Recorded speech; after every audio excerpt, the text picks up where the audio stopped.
Sound resumed.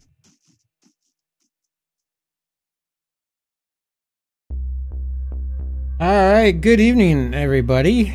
Wow, I don't think my Twitch channel has filled up that fast in 10 minutes since I started streaming, and that was a couple years ago. But anyways, welcome everybody to the interview series tonight.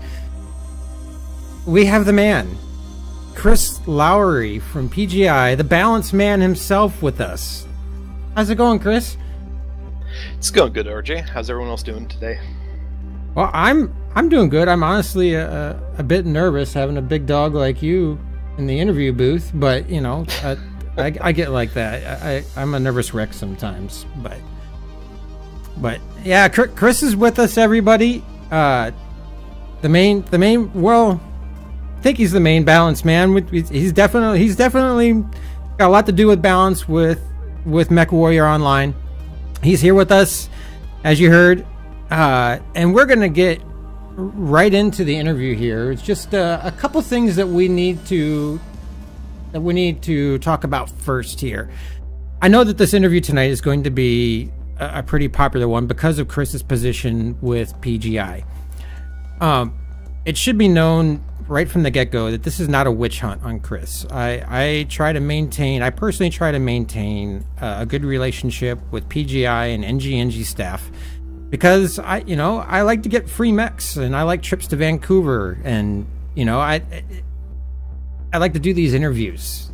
Mech Warrior Online has made my stream. It's my favorite game, and so I like to maintain that good relationship. So when I interview these people with PGI, I'm never out for a witch hunt. I like to know details. I like to know some facts, and I am sure just like you guys do, because you watch these interviews. But I'm never out for a witch hunt against these guys. So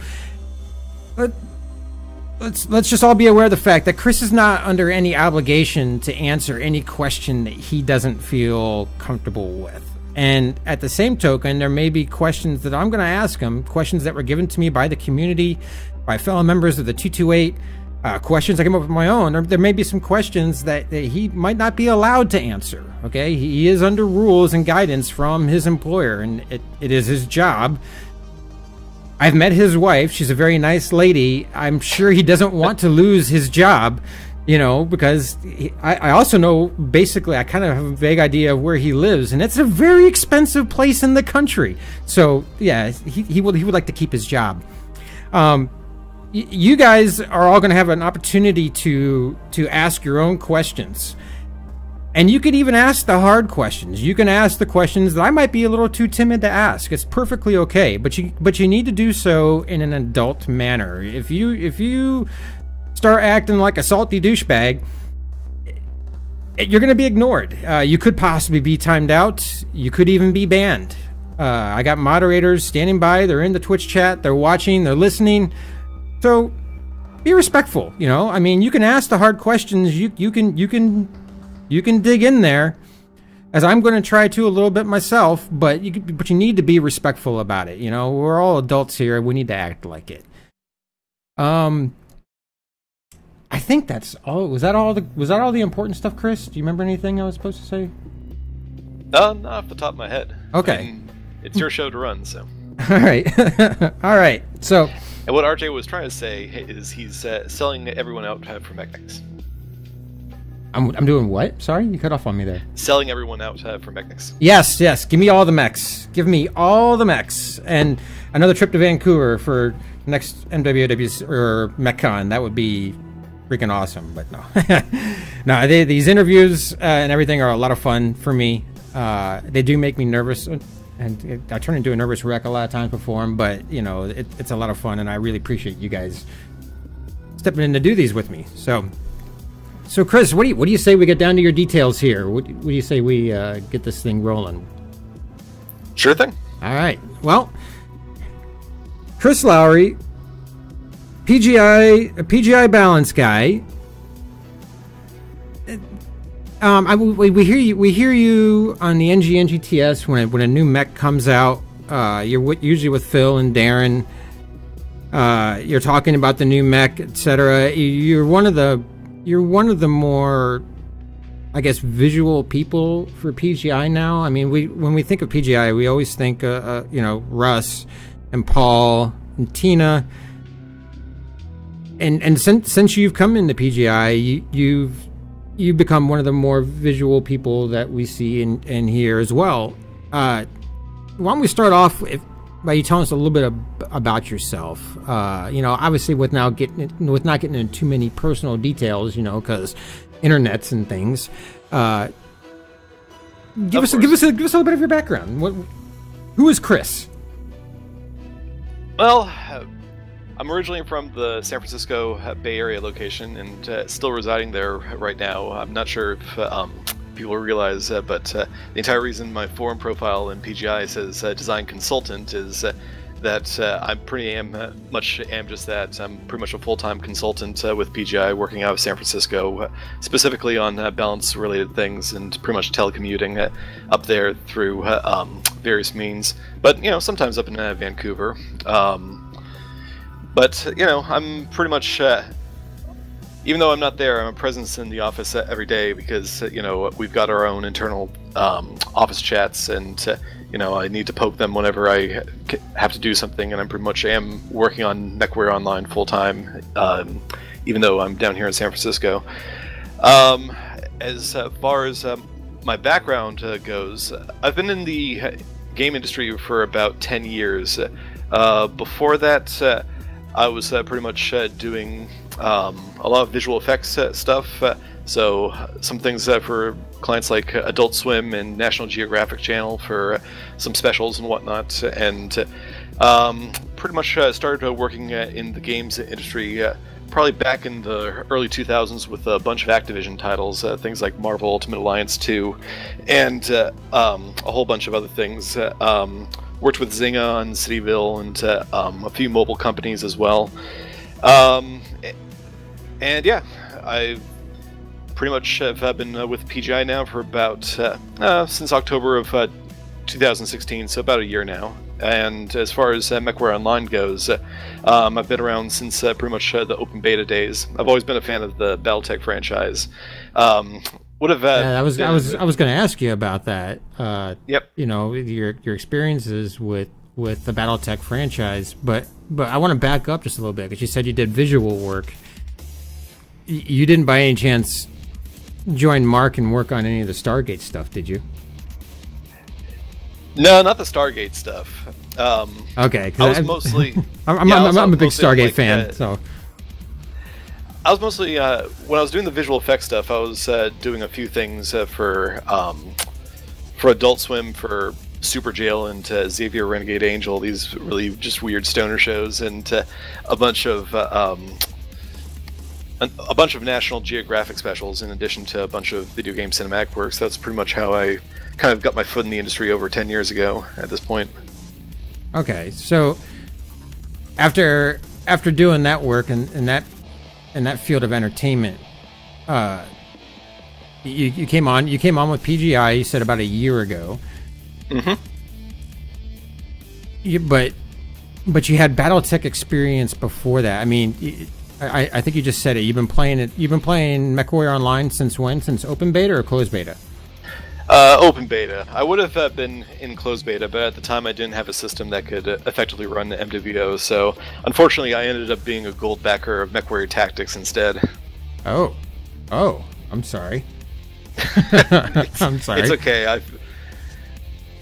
Well, what about the BattleTech franchise in general? What was your first BattleTech based game? I mean, did you do the board game? Was it just strictly video games? Yeah, it was mostly the board game back in the 80s. Like, I've pretty much been a fan of the franchise since, geez, I was like, 5 or 10 years old back in the early to mid 80s for the most part.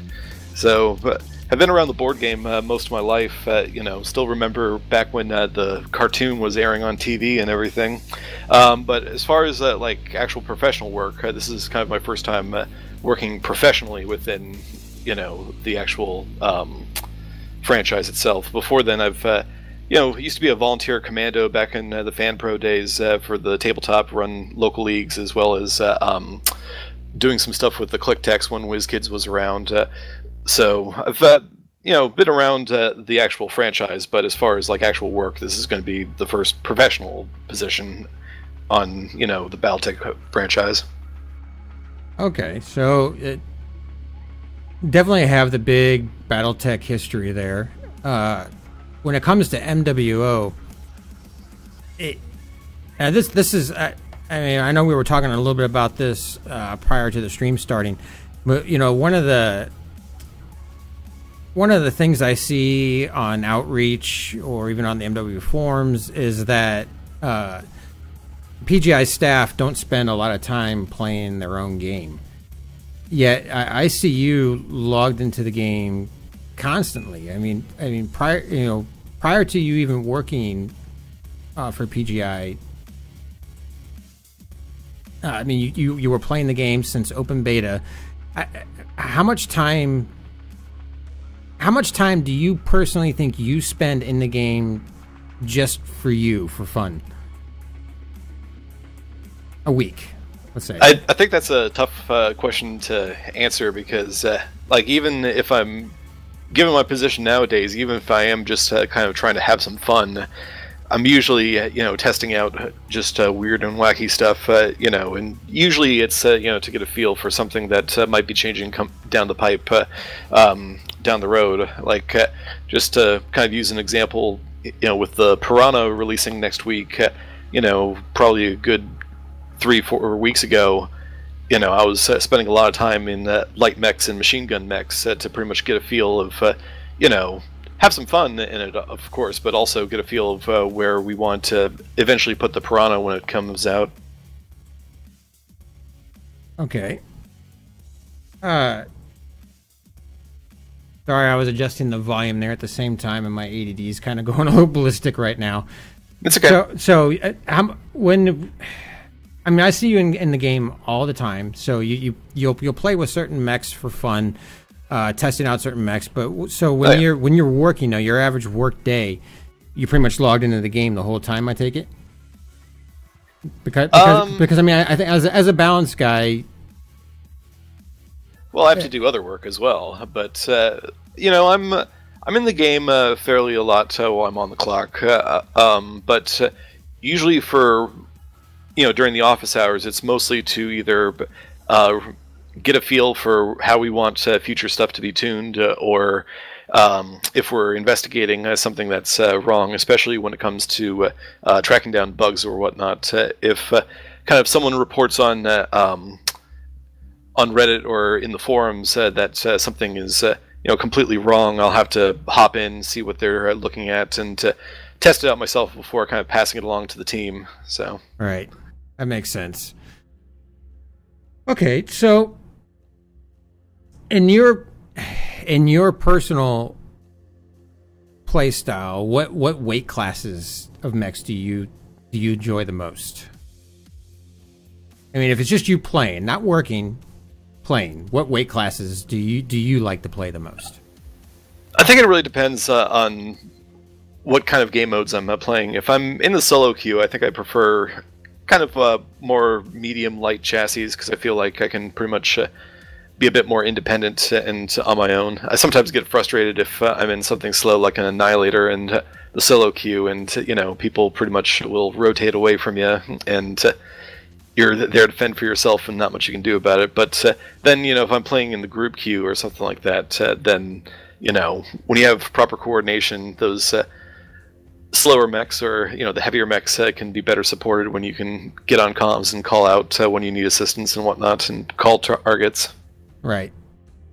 So if on a day-to-day, again, just for when you're not working, but on a day-to-day, is there any weight classes that you don't really like or refuse to play? Like for me personally, I am absolutely terrible in light mechs. I've tried it. I've been 228 for over 2 years now. I've tried to fill that light role on occasion. I can't do it unless the mech has been ultra corked and is super tanky. I can't do it. Is there any particular weight class that you just it's not your thing? No, because in my position, I have to at least be familiar enough with how all the weight classes are played, as well as what people bring to the table and how they kind of interact with all the different tactics and ways that people enjoy the game. So it's not something that I can really say, I don't ever want to play like an assault or a light mech or anything like that, because part of my job is to make sure that I test things out in all the weight classes and kind of see what people are talking about when they're reporting on the forums that this assault mech needs some kind of boost, or this light mech is broken. So right, it's not a luxury that I can afford to have in my position. Right. Well, it's almost one I can't even afford to have, being on a comp team. You never know when we need pilots to fill in roles, and I never know when I might have to get slotted into a light role. But typically if that happens, then my team is screwed to begin with. But it still has happened before. All right, so you've mentioned this a couple of times when an issue is identified.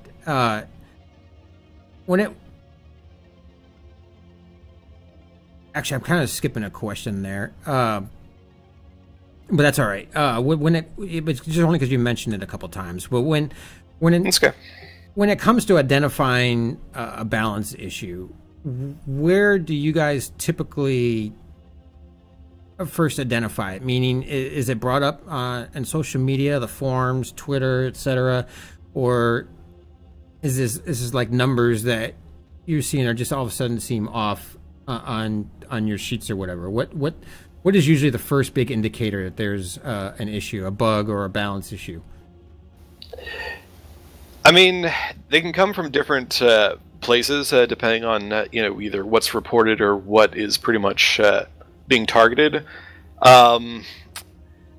So most of the time, it's really just kind of getting a sense either through seeing things on the forums or actually like seeing in game ourselves how people are, from a top-down view, playing the game, and if that aligns with how we want people to pretty much enjoy the game, or what aspects of just the game itself do people find lacking, and just finding ways to improve it. And so, like, I guess a good example for that would kind of just be like when looking at a more macro view of things, kind of the dynamics between, say, like a fast or slow mech, or a 20-tonner versus a 100-tonner, and kind of these, or like laser-centered mechs versus ballistic-centered mechs, kind of seeing these kind of bigger picture goals that we have as far as how we want everything to be balanced against each other, as well as how everything interacts within the game itself, and if anything either stands out as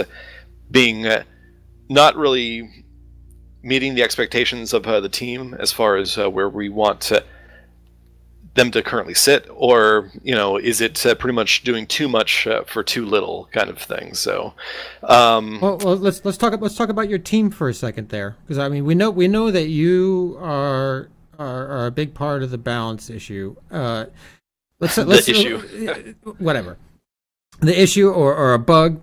Well, let's say something is identified. Let's say a new mech comes out. Piranha's coming out next Tuesday.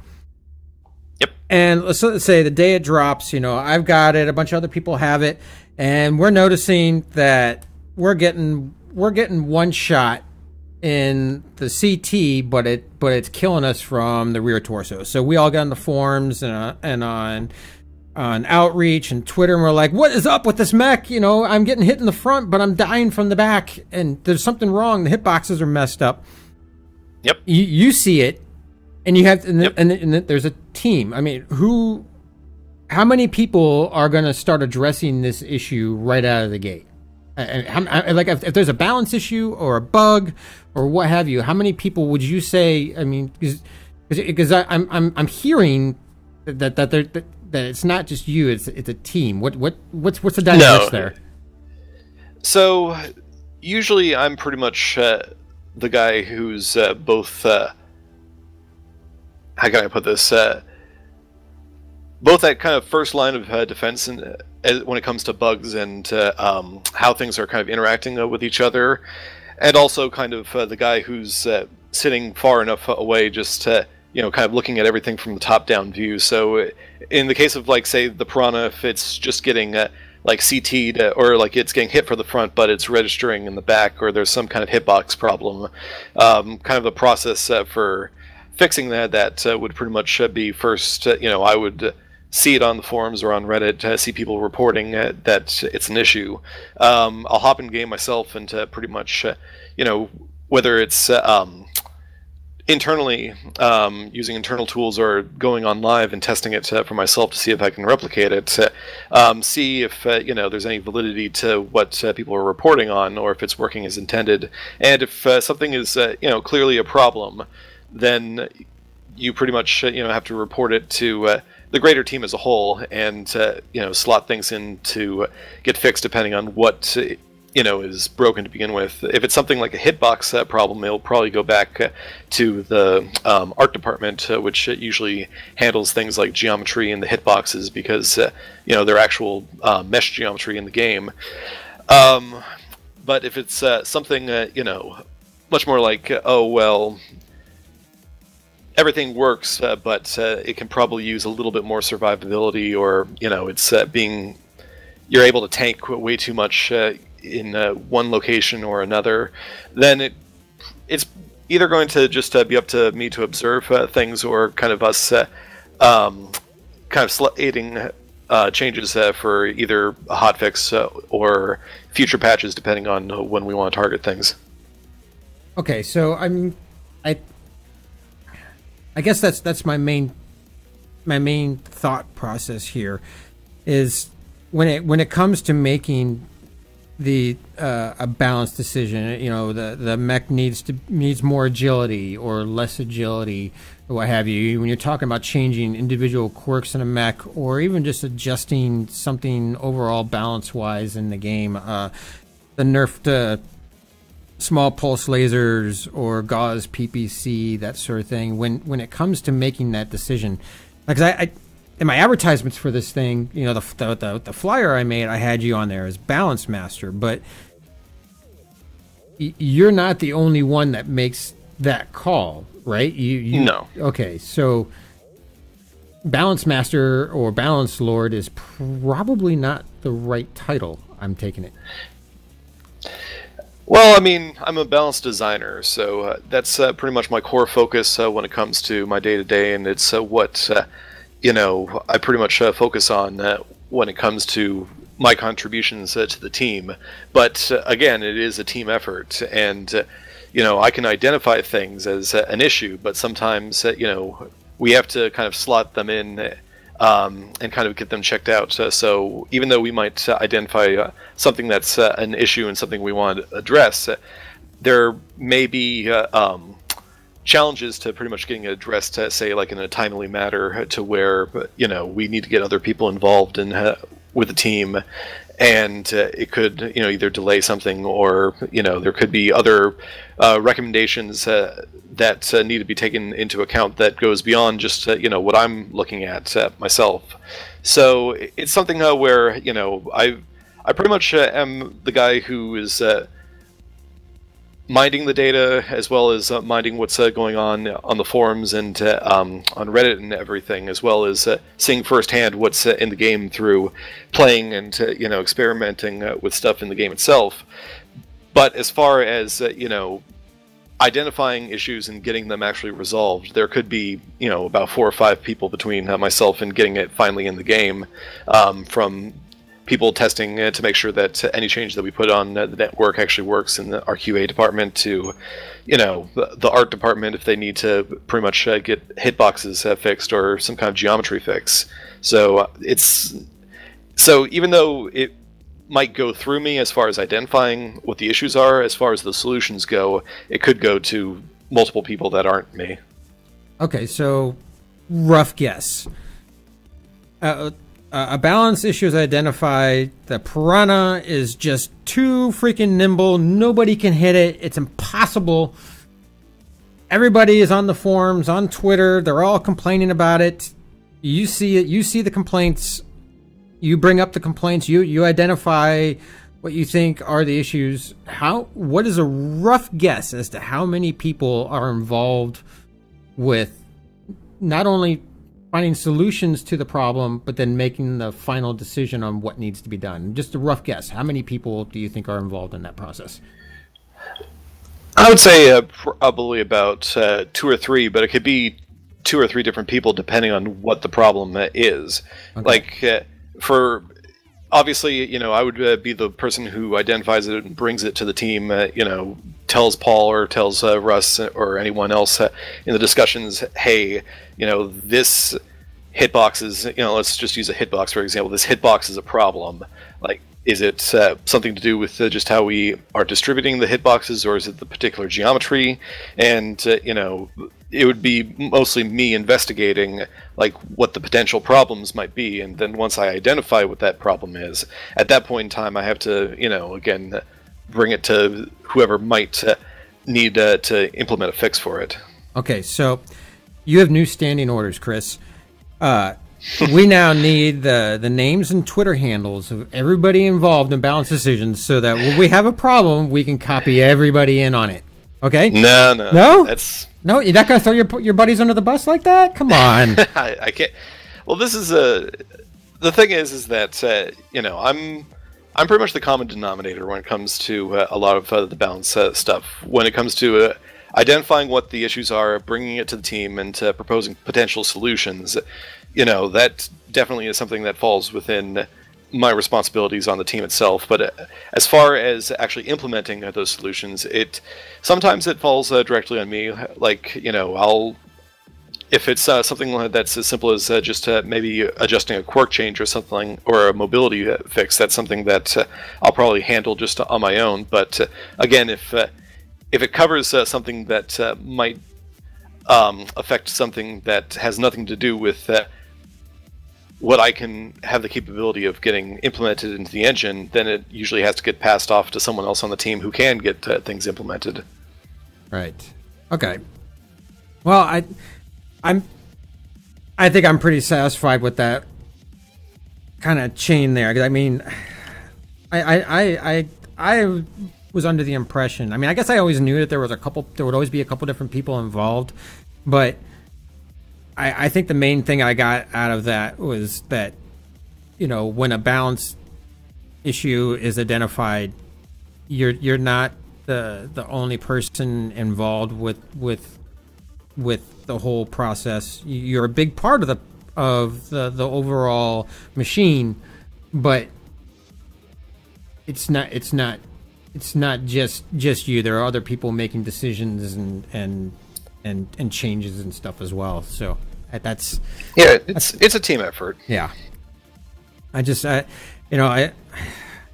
wish I could go back and redo my advertisements for the interview. And just call you Balance Cog and not Balance Master. But all right. So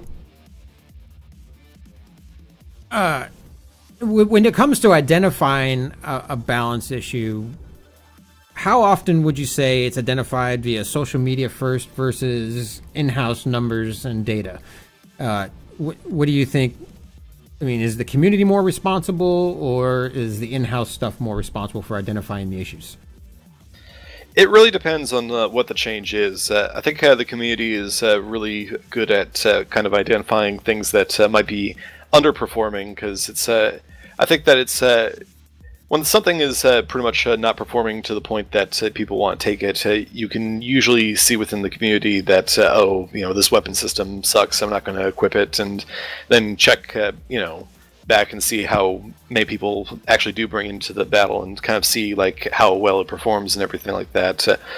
But when it comes to kind of those overperforming things, those tend to kind of more be things that we observe internally, and also kind of, you know, is the subject of multiple discussions as far as what we want certain things to be in. With a game as complicated as MWO, as well as the ability to kind of customize your mechs to the degree that you can in MWO, we really want to make sure that, you know, when you're taking certain pieces of equipment, that there's not like one piece of equipment that kind of checks all the boxes to where it just becomes the default thing that everyone has to take in order to remain viable in the game. Okay. So when you're looking at the internal data or whatever, are these or when you're looking at things in house, are these the infamous spreadsheets that we hear so much about? I mean, yes, we do keep track of the metrics when it comes to pretty much performance values. We do check them monthly and to make sure that things are kind of competing as closely as they can with each other. But as far as actual changes, I think that I personally feel the community probably is more invested in kind of investigating the spreadsheets more than we are internally, because most of the time what we're looking at is pretty much what we see within the matches, and if certain things can pretty much tick too many boxes off as far as what they're capable of doing without that much in the way of inherent weaknesses. So, and another thing I should, definitely preface this, and this is kind of, one of the good things about kind of having a community that does kind of report on what they see as far as, everything that's going on, is that, balance changes aren't always something that we can get to pretty much, every month. We could, depending on who's involved with the change, it could take time to implement. So the community is good to, make sure that if something is definitely a concern and we agree about it internally, that it doesn't get, kind of brushed under the rug if everyone keeps on, saying that, hey, this continues to be an issue. Why isn't it this fixed? So it's kind of that constant reminder for us, at least internally, that, there's still places that we can shore up the game and improve even, 5 years into production. Okay. I heard everything you said there, and it all makes perfect sense. The part that I'm disappointed about is the spreadsheets. Here's the only reason why, though. I know we chatted about this a little bit too, but I'm a school teacher. My daily job is teaching kids, testing kids, make sure that they have all the tools that they need to move on to their next phase of their education. And I work, even though I'm the technology teacher, even though my subject is specialized, I work with all the other teachers, the core classroom teachers, and we have national testing that we have to do with these kids. And when the results come in from the test, we lay out all those numbers in a spreadsheet, and we're looking at the numbers, because there's always that segment of the parent population that says, well, these tests don't do any good, they're not learning anything, they don't prove anything, and we've got the numbers in front of us, and we're like, well, actually, you're wrong, we got these numbers here and such. And so I understand the spreadsheet thing, because I have to look at these spreadsheets for students all the time, and so I don't know, I guess maybe in my mind it's easier to think that you guys have these spreadsheets, because I'm so used to doing it, that you guys have these spreadsheets with all these numbers on them, like Dane puts out these big long spreadsheet thingies with numbers and all that. I don't know, maybe it just eases my mind a little bit to think that you guys do the same thing. We do track metrics. We do we do make sure that we have some common things that we keep an eye on. Pretty much at a constant rate with the game. I can't really get into what we use internally, but anything that we can call it a spreadsheet. Just call it a spreadsheet. But the thing is that what we often use those for is pretty much identifying. Not so much identifying, but validating, like, that if something is a problem. So let's say, someone reports that, this night gear is pretty much overperforming. It's, in the comp scene, it's one of the only heavy mechs that's pretty much used in the comp scene. But, it's... So when are we going to nerf it, or something like that? And then you would basically take the feedback from the community, go back into our internal values and see, okay, let's see, like, what the performance values of everything is within, you know, this segment of the community and this segment of the community, and at the very least identify if we feel it's an issue to begin with.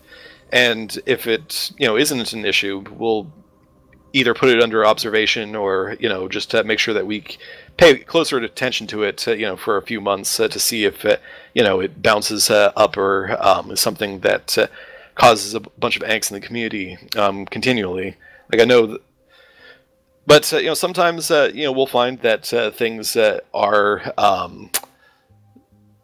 pretty much you know, either performing on target or they're pretty much just not something that you know, is something that we're currently going to target for other reasons as well. Like, we might identify that there's an aspect of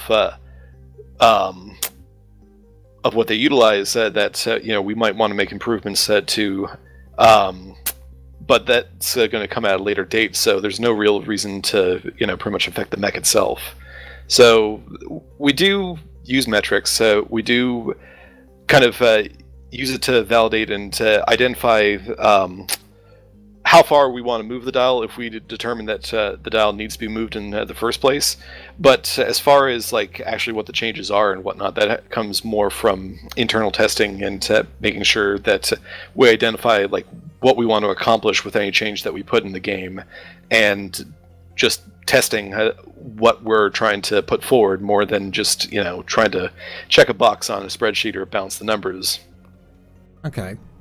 Well, that actually brings me to another point here, and I was actually just about to bring it up, and then I saw in Twitch chat John Balian brought it up just a second ago. It was just where I was going to move to next, and I should remind that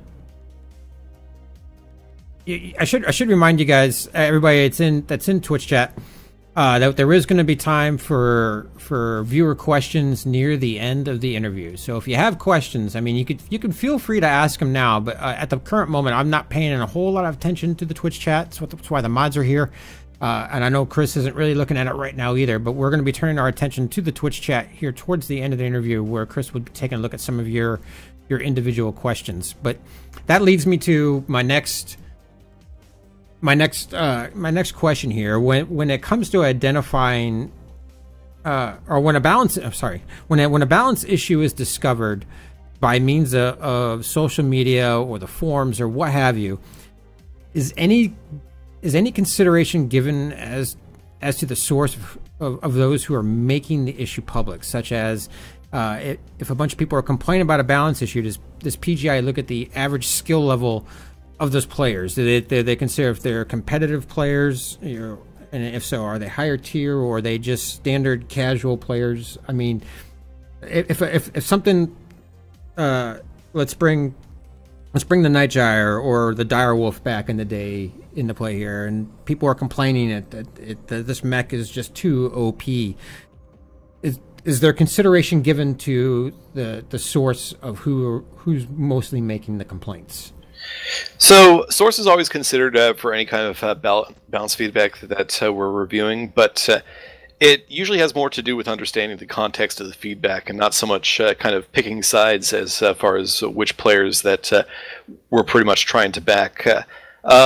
So an example that I have of this was that I had a video forwarded to me one time of pretty much a light mech that was getting instant killed by an airstrike, and I had it forwarded to me from a lot of you know, high-skilled tier 1 players that were holding it up as an example for why we needed to make further adjustments to strikes after we already pushed you know, some fairly significant nerfs to it compared to how they were once the skill tree was released. So we ended up investigating you know, pretty much the player that was making the video in the first place, and we actually looked into you know, his account's data and how that mech was equipped when it was dropped into that match where he was pretty much killed. And we found that he was running only a single point of back armor without that many skills invested in the survival tree. And at the time that he was killed, he was pretty much surrounded, standing stationary, surrounded by about 5 or 6 heavy mechs. And he pretty much died through a direct hit through the back armor from a mech that was flanking, dropped an airstrike, and he essentially remained stationary throughout the entire duration because he didn't know that he was under that strike and pretty much got one-shotted. So while, we had a lot of tier 1 players basically, saying, oh, this is, a case for why we need to make further adjustments to it, we pretty much look at that, example and really try to see not just what happened to that one mech, but also the other side, because, on the flip side, the mech that did pretty much drop the strike was pretty much a medium mech that was flanking around a fairly significant ball of opposing fighters, dropped an airstrike on it, and those people, rather than identifying and reacting to it, just pretty much stood there and took it. So, it's one of those things where, we always consider the source of the feedback, but we want to make sure that we see the whole picture of what's going on before we make any kind of decisions on everything, because we do want to kind of mold all the different components in MWO around, around a certain idea for when they should be ideally utilized. And in this case, you had a very fast flanking medium dropping a strike in a location that no one was able to identify, and a large group of people basically just remained stationary and took it without going around and seeing that it was coming down. So do we want to reward the light mech that's sitting in the middle of the group stationary, or do we want to reward the fast medium that's flanking and dropping the strike outside of the view of those other people? I totally get that. I guess another example. Let's say the community is up in arms about a certain mech being OP, and let's say it's right in the middle of an MRBC season.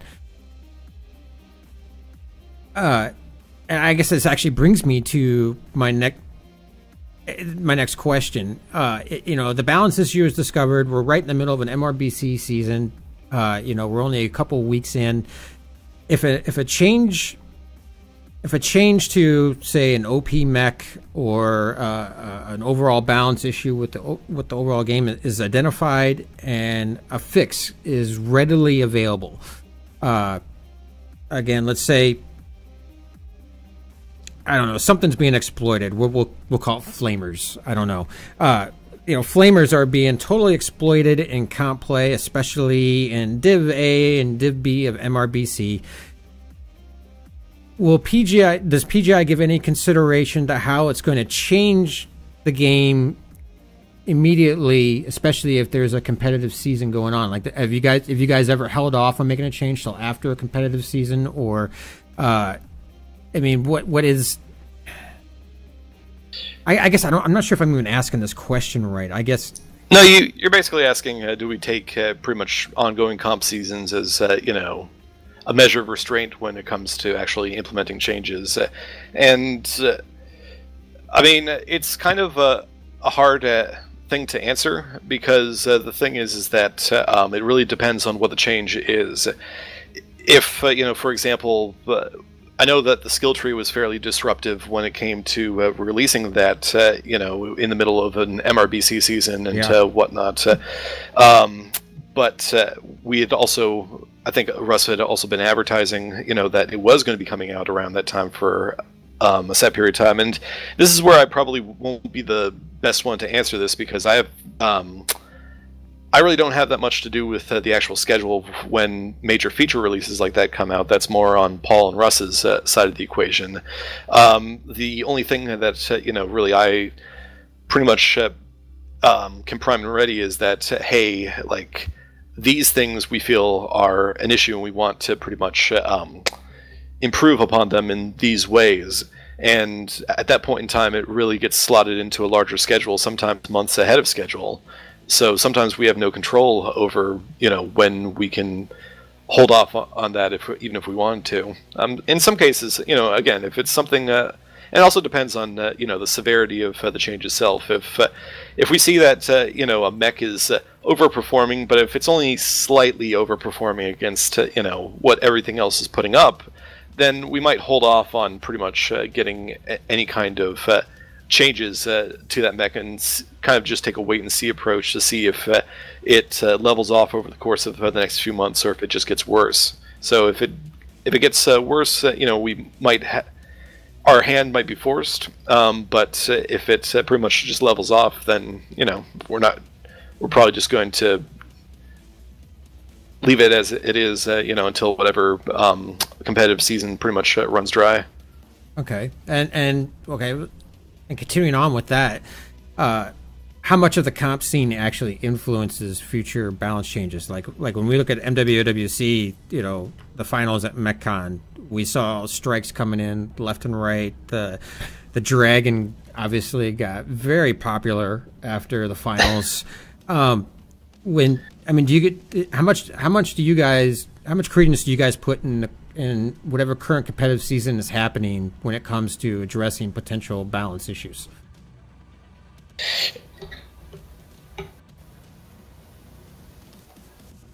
I would say that high tier and comp play affect balance decisions more than any other singular source that we look at. And most of this comes down to how in high tier and comp play, it has a way of trickling down to other tiers when many players at all tier ratings are watching streams or events that highlight some of the more high tier tactics in play, and so that kind of gets replicated down into the other tiers. So we do pretty much treat that as the highest amount that we influence changes around, but it's not the sole thing that we kind of cater to, because we do have a lot of people who pretty much are solo players or faction play players, and we can't just make the game exclusively for the comp or the high tier competitive scene. Like, we can't ignore what's going on in the other tiers. So while they are, pretty much, the biggest influencer as far as what gets changed, the actual improvements that anything that we target for, the comp play can't come at the expense of the core gameplay for everyone as a whole, essentially.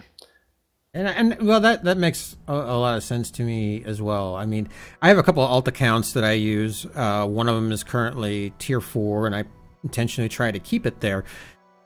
But when I log in, with the tier 4 or tier 3 account, it seems like the drops come much quicker to me, and it seems like there's always new people that I've never seen before. Like, in tier 1, I'm in my main account, tier 1, I see a lot of names repeat. I recognize quite a few more names, but when I go down to tier 4, tier 3, I don't recognize nearly as many names. So it seems like there's new players coming into the game quite a bit.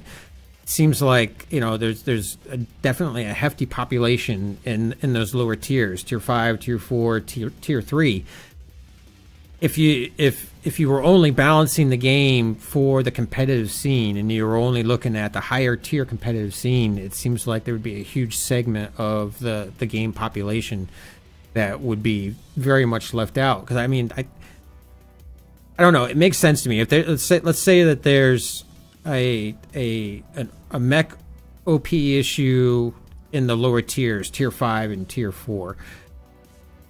But it's not really so much an issue in tier 1, because the tier 1 guys know how to easily kill that mech. But tier 4, tier 5, where we have less skilled players who don't know how to play the game nearly as well, the direwolf, with all the UAC 5s is just wrecking face, and everybody in the lower tiers is starting to hear about it and they're starting to use it. I guess I can see where the balance. I mean, it's very hard because you have such a huge segment, or such huge segments in so many different areas of the game that I don't know. It makes sense what I'm saying here. Oh yeah, well that's pretty much where the metrics come in, because those can essentially be kind of they're the only thing that's actually factually driven. Everything else is very much opinion driven. Like what you just said earlier about how after the finals, everyone's now pretty much in Dragons because Proton was running the Dragons in the finals and everything like that. Yes, we did see a big upswing in the popularity of the Dragons when after the finals and people running the triple UAC 2 builds and everything like that. But as far as the actual performance goes, we actually saw a dip in overall performance because more people were trying it out, and that particular build is a very hard build to pretty much utilize, because you need to shield that right arm, otherwise you pretty much can get stripped almost instantly. Right. So the thing is that while the perception might be, oh, this thing is very strong because it was utilized in comp successful,y and you're seeing it a whole heck of a lot more in the queues than compared to what you used to be seeing it, doesn't always mean that it's pretty much become this thing that needs to be addressed. Oftentimes it isn't. It's really just and here's pretty much where the line is drawn when it comes to balance changes, is when we feel that something is powerful to the point that there isn't a sufficient other option that you can utilize that can pretty much be used in that similar situation. So an example of this coming with this coming patch. Well, I can't get into the specifics. I know Russ talked about this on Twitter, so I can at least say that we are going to be making changes to the Assassin 21 coming up, and a lot of those changes came because we looked at it and we pretty much saw that there's also the Javelin, there's also the Oxide that pretty much exists in a similar space, and we don't want it to essentially be the end-all be-all for that space in particular. So I can't necessarily get into the exact changes that are happening, but things of that nature are really what kind of trigger us to act on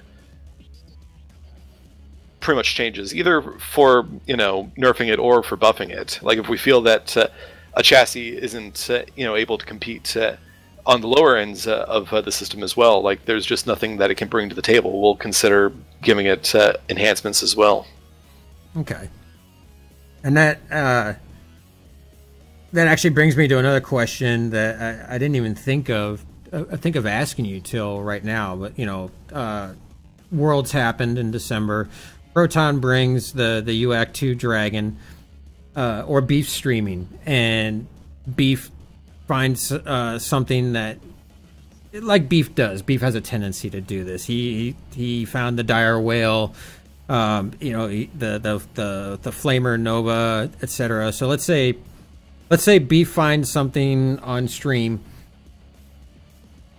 The Prana comes out Tuesday. Beef all of a sudden realizes, hey, if you can do this with this mech and you can take out half the team. Just out of curiosity on my part, how quickly do you guys see that start making waves throughout the rest of the player population? Does it take a while? Is it how often is it noticeable, etc.? We see on the population side, or how often people dropping them. Like if Beef makes that I know the usage for the Pirate's Bane went through the roof once Beef came up with that stealth armor video, because everyone wants to try everything out as well, but that doesn't always translate into actual results when it comes to performance. The Beef is the Beef because he has played this game for a very long period of time, and he knows pretty much how to make those builds work because he thinks them through. But if someone is just trying them out for the first time, they're not going to put up the same numbers as he does with those Flamer Novas or Stealth Armor Locusts. So we'll see often that people want to try those builds, and so we'll see the popularity for those in particular chassis jump up, pretty large in some cases as well. Yeah, but that doesn't necessarily mean that as far as how well that mech itself performs, that we see that much of a shift in the way that its overall performance rates do compared to how it used to be. But if anything, I think that it's great if Beef can basically show how stealth armor and flamers can be an interesting aspect that a lot of people might not have tried at that point in time. I'm all for it. Well, I think that's funny too, because you mentioned this as well. Proton brings the UAC 2 Dragon to Worlds, everybody starts playing it, and then you have people. I mean, Proton's KDR ratio was what, 3.0, 4.0 probably. He's one of the top players in the game, and I learned very quickly. I learned this a year ago. When somebody who's a player of a much higher skill level than me, you know, comes onto my stream and says, "RJ, you really need to try this mech. You know, this is the one that Proton brought, or this is Beef's new build." Or I remember during a mechathon I did on NGNG last fall, or maybe it was last winter. Juju comes onto my stream and says, "RJ, you really got to try this build here." I get into the mech, understanding first that Juju is a much better player than me, and I try out the mech, and I can't do squat in it. So I could see how that can affect the numbers. You know, when one of these popular guys brings this mech and makes it work well, and then everybody else tries it and they're not getting the same results. I could see how that could very easily skew the numbers that you guys are looking at. I don't know. I just thought that was interesting when you brought that up. So. Well, especially when it comes to Beef, I think that one thing that I really enjoy about his videos is that he will, you know, often use either a piece of equipment that maybe a lot of people don't put much thought into. I mean, I think a lot of players, especially on the low end, would never have considered flamers up until that Nova video, or wouldn't have considered stealth armor up until that Pirate's Bane. And it kind of, you know, brings a different mindset to the table for players who, you know, don't play this game as often as many of the people who are probably watching the stream do, to pretty much try something that they might not have tried that's in the game.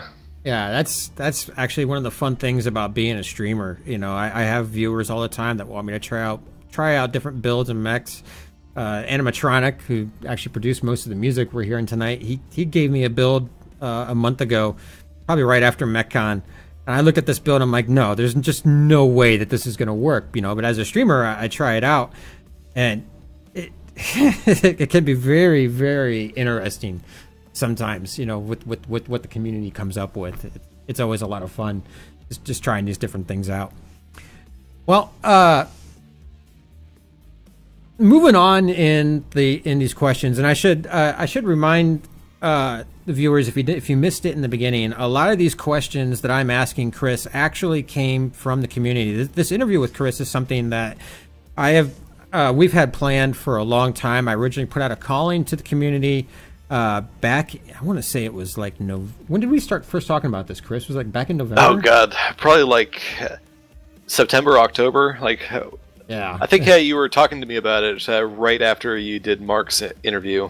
Okay, yeah. So this has been a long time coming, and on my stream, I shared a document that I had people put their own questions in. I reached out to a couple of the guys in the 228. Deadfire gave me a big list of questions, and I'm trying to get through a lot of these. A lot of these still need to be, you know, we still need to get through. I'm seeing a lot of the questions that you guys are asking, and again, we have to keep in mind that there's certain things that Chris is not allowed to talk about, certain things he can't talk about, or he just might not be comfortable with. And I'm doing everything I can to ask a lot of these big questions, and all the questions that I'm working on right now are actually questions that came to me from the community, the questions that many members of the community wanted me to talk to Chris about.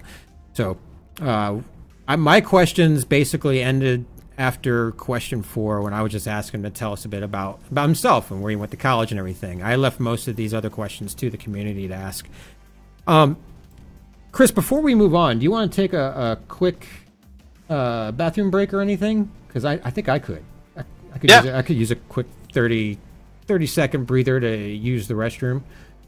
Yeah, I can grab a glass of water or something. All right, I tell you what, I didn't get my videos loaded up here. I am going to just pull up some videos for everybody to watch while we do this.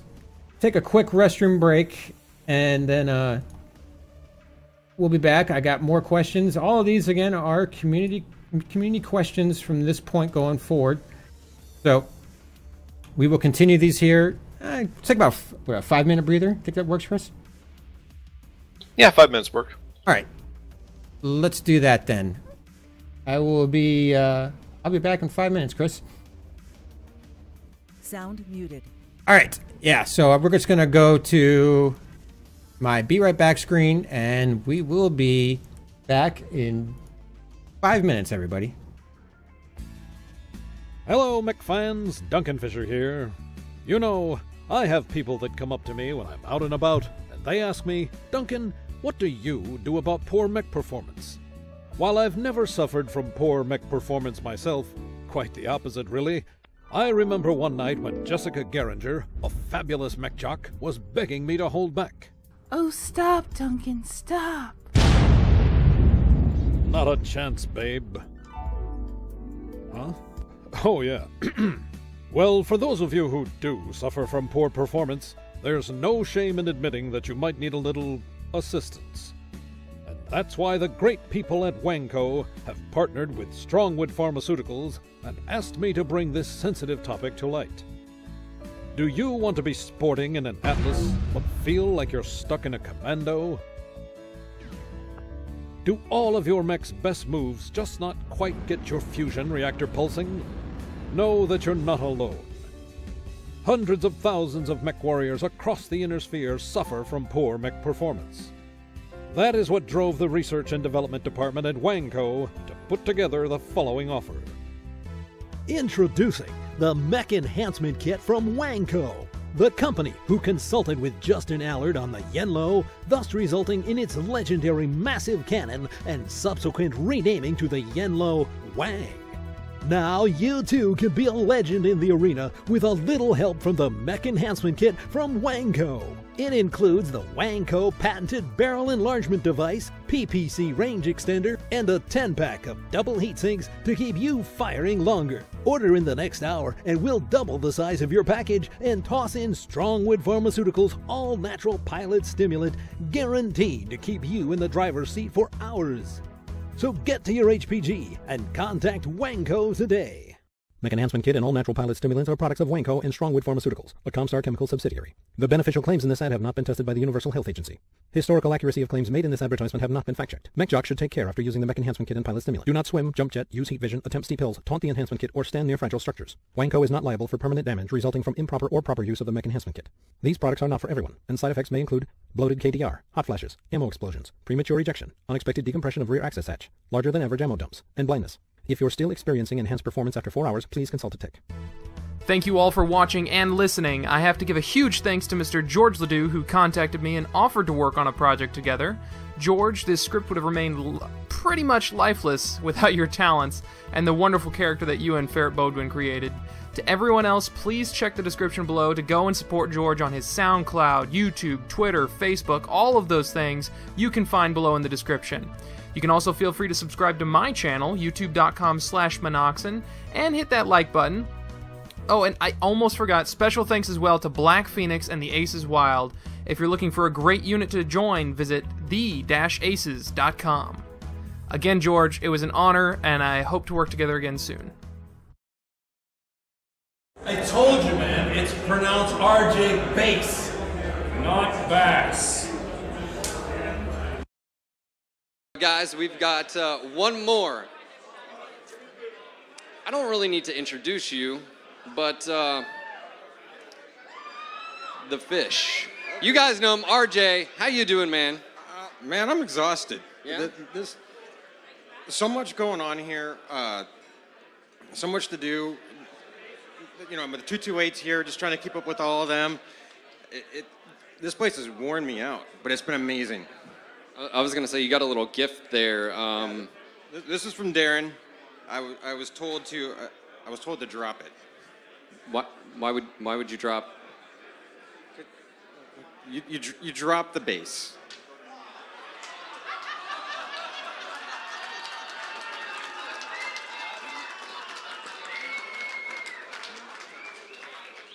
I don't really know what to say after that one. That caught me a little bit off guard. But yeah, guys, we got...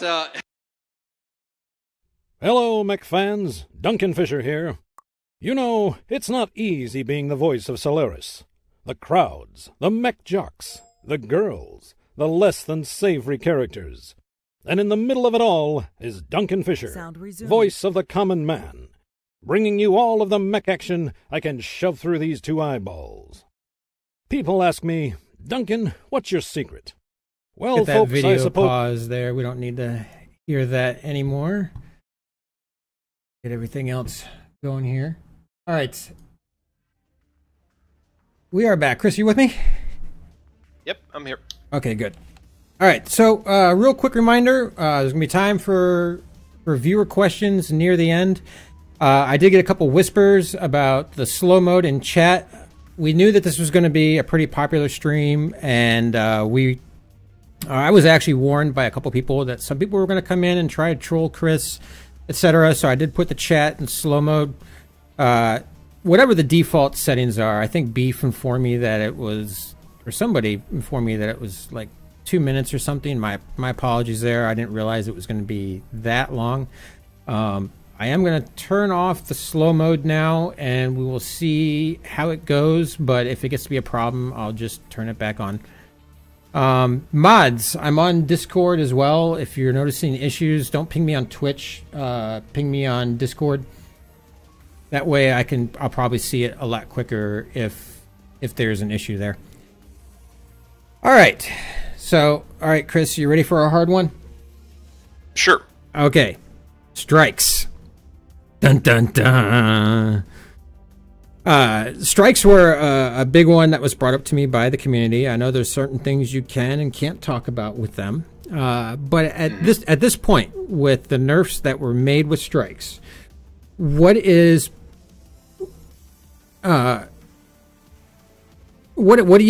PGI's current feeling on strike balance? I mean, what are you guys thinking about how they're behaving now, and etc.? Well, I mean, I can't really give anything definitive on this, mostly because, opinions can change, or we could have things in place that, I just can't talk about at this point in time. Yeah, I'm totally aware of that. I don't want you to jeopardize your job or anything. It's just, it's one of these issues that I have to bring up because it was such a popular one with the community. So anything, you just give us a little, if you can give us a little snippet of something, or anything overall, I would appreciate it. So at the end of the day, with strikes really being the only access to area denial, anti-clustering, and splash damage in the game, we want them to remain a opponent option for players to utilize to either break up or punish tightly clustered enemies, and also reward lighter mechs that are able to flank and get good angles against tightly clustered opponents. So that's pretty much kind of the core goal of strikes themselves. Now, as far as pretty much if it accomplishes that goal, and if it might just be too useful or something like that, this is something where we really defer to the community to make opinions such as that. We're, again, because it's the only real option that we have at the moment for area denial and anti-clustering. We still want them to remain potent. We're not going to pretty much make it to where they just don't do anything against the opponents, kind of similar to what they were in the early days of the game, for those who still remember like the beta days. But on the same token, if we do feel that they might be either too readily accessible or it's too hard to dodge them, we can always consider, pretty much making further changes to them. But this is, pretty much where I'm going to have to say, like, I can't necessarily comment on if we are considering anything or if those changes are going to be coming, because, again, there's more people involved in the process than just myself when it comes to stuff like this. And also, anytime that you deal with something that isn't, a value that I can just, change the value itself, it might involve other departments.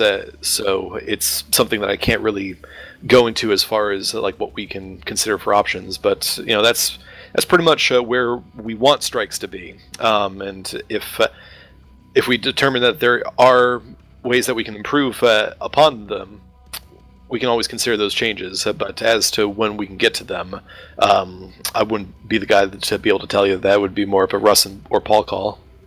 Okay, so and if people want to suggest changes to him, I think it's the usual methods: the forums, Twitter, etc. Yep, I mean, I'm on the forums and on Reddit pretty much every working day. Reddit. Okay, Outreach fans, you heard it. He's on Reddit a lot. Get on there. Or, Juju, I see you. RNWO. Juju, I see you right there. Get on Outreach. Ask for your changes. Do it now. Okay. Yeah, and what Chris is talking about there, though, I can't say this enough. That he is under restrictions. There are certain things he can talk about and certain things he can't. And I will try to ask these questions in the best way possible so we can get as much information as we can. But at the end of the day, he's got a job. He needs to keep his job. He lives in San Francisco. I mean, my wife lives out there. She doesn't even live in San Francisco. She lives south of there, and her rent for an apartment smaller than mine is 3 times as much as what I currently live in. So, yeah, he's got to keep his job, right? He's got a wife to feed, right? Right? Chris, you're not backing me up here. Yeah. Back me up, man. Well, we both work, so it's a team effort. Yeah, the way it's got to be. All right, so this next question was actually first brought to my attention from Poor Decisions, one of my mods.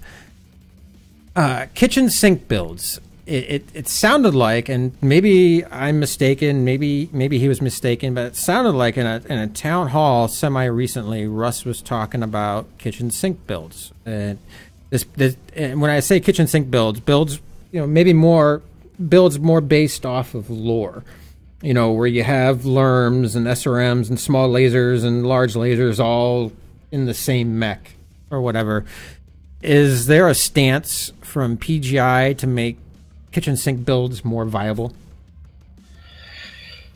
Well, this really kind of gets broken into 2 different parts.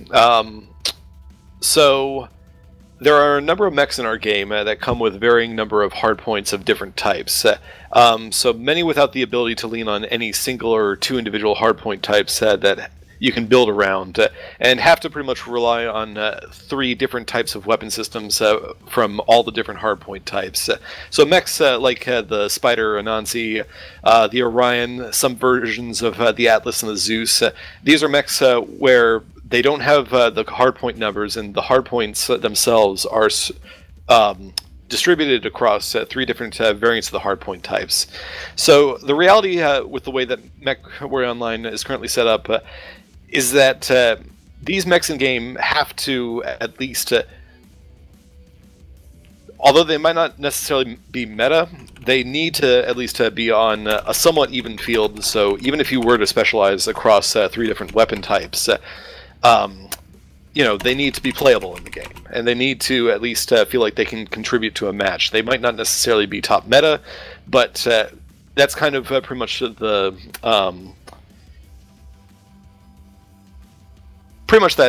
floor as far as we're concerned when it comes to balancing the mechs themselves, because these are the mechs that just don't have the options to lean on only 1 or 2 weapon systems. So 3 weapon systems, I would say, is pretty much where we almost have to pretty much consider, simply because these mechs need to rely on that.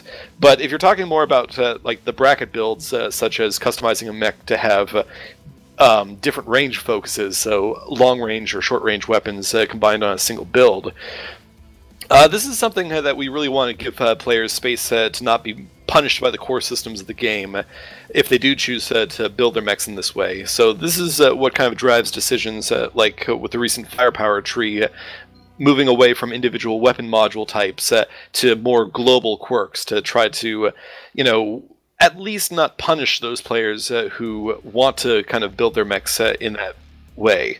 And as far as their overall effectiveness, this really comes down to just the core mechanics of the game being what they are, and if people feel like they can, make good use out of bracket builds within the mechanics of the game, at least on the balance side, we don't want to stand in their way. And we've seen kind of an uptick in people successfully using them. I know a lot of people are using ATMs paired with heavy lasers to cover minimum ranges, while even in the World Tournament, we've seen a lot of Hunchback 2Cs that had ER large lasers and streak missiles. So we are seeing, the those bracket builds be successful. It's just that as people have to understand that they're not going to be a specialized build, and so you have to pretty much utilize them at all ranges in order to pretty much carry your weight into the fight. So, I mean, as far as trying to find other mechanics to reinforce that, there's nothing really in the cards right this second. The way that we pretty much see it is that BattleTech has both a combination of those bracket builds in addition to the specialists, and they both have to exist in the same space. So we really, on the balance side of things, just want to make sure that certain mechanics like the skill system doesn't get in the way of further punishing mechs that do choose to use bracket builds, similar to what the old module system had, where if you weren't loading up on as many weapons as you could bring a module for, then you were pretty much punished by the mechanics. Well, I honestly wasn't very when this question was brought to my attention. It wasn't one that I was actually particularly interested in until literally just a couple of days ago. Honestly, I think it was last week. We were doing a comp practice in the 228, and we have a lot of new recruits that are coming in and wanting to get into comp play. So one of the guys in the 228 Swamp Foxes, I believe in Shadow Knight, he sat down with all the new recruits, and a couple of us that have been out of comp play for a while, and he started giving us all the current meta builds that they're either looking at or actively using. And one of the ones that he gave me was a Huntsman with 2 ER large lasers and 4 SRM4s. And I looked at that and I'm like, what? ER larges and SRM4s? That sounds like something you would read about in the books or see in tabletop, not in competitive play. So when you mentioned just now that you're seeing these mixed builds becoming more popular, I kind of have to back you up there, because I never would have expected that, especially in competitive play. But yet here I'm seeing it here as well. It's very interesting to me. But yeah, I mean, on the balance side, we have to make room for pretty much both builds to be rewarding. It's just that we try to stay hands off when it comes to pretty much how people perceive those types of builds. If you can make them work, then by all means. Yeah, I don't know. I used to really be into the lore builds when I first started playing the game. It honestly wasn't until I joined the 228 that I really started to embrace my inner meta with the game, because they basically, you kind of have to when you're in a higher level comp unit. But sometimes just breaking out those old lore builds, the stock builds, is actually really fun. In fact, we've even competed in a couple of stock tourneys and stuff. The stock tourneys to me seem really fun because it completely changes the way you play the game. It's a totally different atmosphere, totally different feel. It's a lot of fun. It really is. All right. Well, where was I at?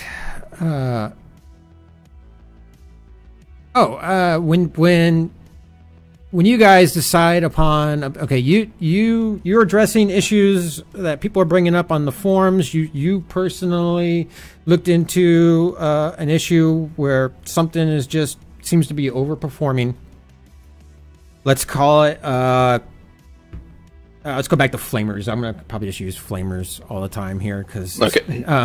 Let's say flamers are all of a sudden overperforming, and you personally tested it out in game. You agree with it. You bring it up to the people who make changes, and a change is decided upon. How much testing is there done, or how extensive is a balance change tested before it's released in a patch? It really depends on how extensive a change is. So if it's something as simple as, we have determined that we want these things to be 20% less heat efficient than they were, then it's just a matter of determining pretty much like, okay, not only bring down the heat like just as far as 20%, but also playing it both in the current game on the live servers, by, you know, taking something that might be a little bit hotter. And this is where kind of like the goofy builds that I practice with kind of comes into play. So if I was to say that, you know, flamers were 20% you know, too effective, and we wanted it to be, you know, 20% more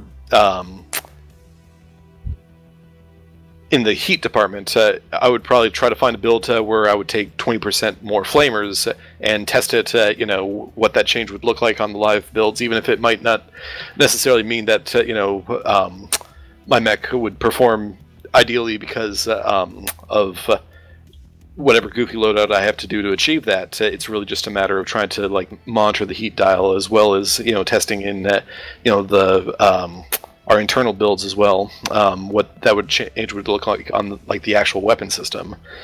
So there is you know, a lot of testing both on the internal side and also on you know, the live server side, using, you know, mock builds or other kind of things where we can get an equivalent kind of hashed out. But as far as, you know, if that's all we do, it really just comes down to, you know, how extensive a change is. Because if it's something as extensive as, say, like engine desync or something like that, that's something that we would probably take all the way to a PTS. So it could be anything from just, you know, hopping into the training grounds or hopping into a live match for a few matches and testing it out if it's really hitting where we want it to be at. Or if, you know, something requires us to have a lot more eyes on target and a lot more feedback kind of put forward before we decide to put something out. Okay. Because I remember I got the tour of the PGI offices there when we came out from MechCon. I actually did talk to a couple of the people just in the testing area, and it looks like you guys have a pretty big testing area there. So, I mean, is that... Well, actually, you work in San Francisco, so you're not there on a daily basis. But I guess that would be a question more for Paul when I interview him. But you know, how often are all those testing computers taken up, or is that why there's still a calling for testers for the game? Because that reminds me, PGI is looking for people to do game testing. If you're not happy with a quirk or a balance issue, go get a job. Go work for them. They need you. Go test it. Anyways, do you guys have a rule set for assigning specific quirks? If a mech needs quirks, or a new mech's getting ready to come out, like the Piranha's coming out soon, do you guys have a rule set that you go off of to assign quirks? I mean, nothing's set in stone because every mech is different. We want, you know, different mechs to achieve kind of different functions in games. So we do try to custom tailor, you know, the quirks to the mech, either through flavor quirks or balance quirks to help it out with things that we determined that you know, it needs help with. You know, there are some. I'm sure if people were to pretty much look over every single mech, there might be some common treads or something like that. But you know, there's always going to be exceptions to that rule. There's no real standard, you know, order as far as how those quirks are assigned, as well as the fact that you know, I haven't really quirked all the mechs in the game. A lot of the quirks that we have in the current game were quirked that way well before I joined the team, and it's one of those positions where, you know, it's not broken, so you know, why try to fix it? For something like a Thunderbolt or something like that, you know, I haven't touched that mech since joining the team, but you know, so the way it's quirked might be a bit different from how I would try to personally quirk it, but you know, it's not necessarily doing bad in the numbers, so it wouldn't really justify me actually going in and messing up something. Yeah, I don't know. I guess to me and maybe a few people, I think it's assumed that you guys would have like a general rule set, like for lights, you know, the Piranha coming out or previous lights. You know, if you're looking at quirking it, you know, rule set being, you know, compare it to this other light mech or this other light mech, or I don't know. It just it seemed like a pretty good question to me, I guess, but it's hard to answer. I can understand that.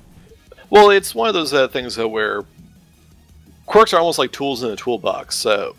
We understand what quirks are currently assigned in the current roster as it is, and we kind of, you know, pretty much understand how certain quirks that will influence builds in certain ways, and if we are designing that particular mech to pretty much either cover that niche as far as the role we want the mech to cover, or we want to make up for a deficiency that we don't feel the mech should have, then we kind of have an extensive amount of mechs that we can reference as far as how other mechs have overcome those deficiencies, or how other mechs have catered to the roles that we're trying to target for individual things. And so we might, kind of pull on the mechs that are already in the game to kind of inform us for how we should quirk the future mechs. But we really take things on a case-by-case basis, dependent on pretty much what individual mechs need to kind of get to where we want them to be. All right. Well, future hint. Piranha's coming out Tuesday. It's a fish mech. Obviously, it's a mech that I have to have. So you want to quirk the living shit out of it, okay? All the quirks. Give it all the quirks. All the quirks and all the hard points? Yes, all of them. Because that thing has a lot of hard points. Do it for me. Do it for the fish man. It's gonna be my namesake mech. I'm gonna have to play it. So I was actually gifted that mech too. One of my viewers gifted me the full package of that mech back when it was first announced. So I'm actually pretty excited for when it's released. I know it's a light mech. I know I'm gonna play it like crap, but it's a fish mech. I gotta do it. So, anyways, all right. Let's see. What was our next question here? What factor has more weight when assigning durability quirks? Examples: geometry versus required exposure to fire. Does that question make sense? Yeah. Just in general, how do we determine what defensive quirks a mech needs? Yeah. So, in this case, it was durability quirks. What factor has more weight? What factor has the most weight when assigning durability quirks? I guess that's probably a better way. This question came from Deadfire originally, so I had to correct a few of his questions. The grammar there. What factor has the most weight when assigning durability quirks? Yeah, let's go with that. So defensive quirks come down to three major factors. So we kind of break it up into three ways of approaching it. The first is geometry quirks. So geometry quirks are based off of the final geometry and hitboxes, as well as the scale of the model. So I'll probably use a Hellspawn, because that's a fairly good example for something that's quirked solely for geometry purposes. So the Hellspawn, we want it to essentially be, a very kind of a Phoenix Hawk like mech, a harasser and a skirmisher. So as far as the role goes, we probably wouldn't have wanted it to have that much in the way of extra durability, as well as the fact that because of its more boxy size, it actually ended up being one of the shortest in the 45-ton line, as far as humanoid 45-tonners go.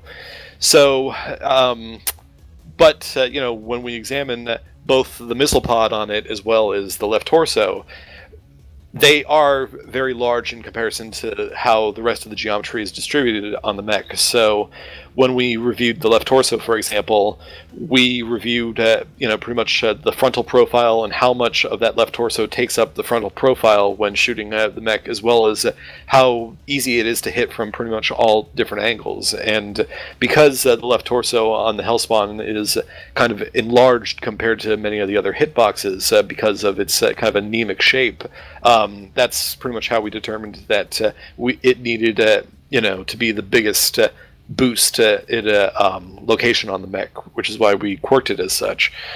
But then on something like the right torso, where from a frontal profile, the right torso is actually very, very small. It's actually a very small sliver compared to the other locations, but it also presents a very broad profile from the side.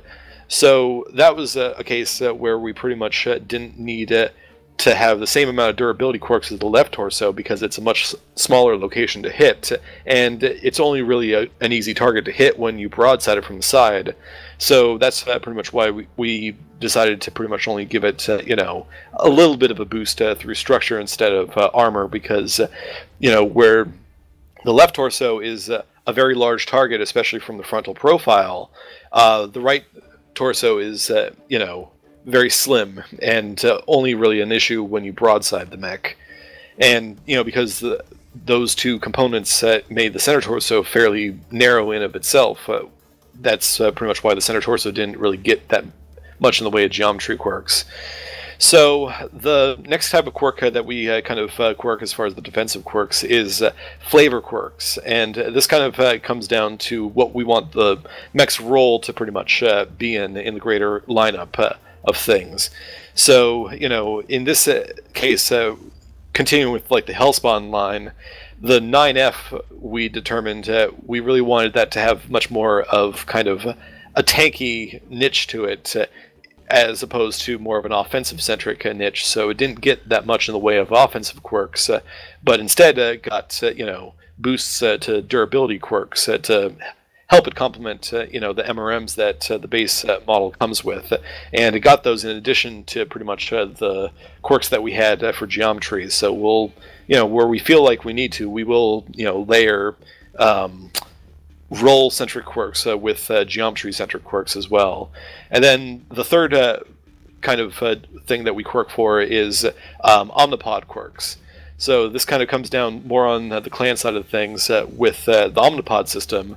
But, as we see with like the linebacker and various other recently released Omnimex, we kind of have a system where we have been giving defensive quirks to omnipod locations based on the availability of hardpoints or special equipment in that location. So if you're willing to pretty much sacrifice, in the case of the linebacker, if you only take 1 energy in the side torso as opposed to the 3 energy that you have available to you, you're probably going to be getting some durability enhancements through the quirk system.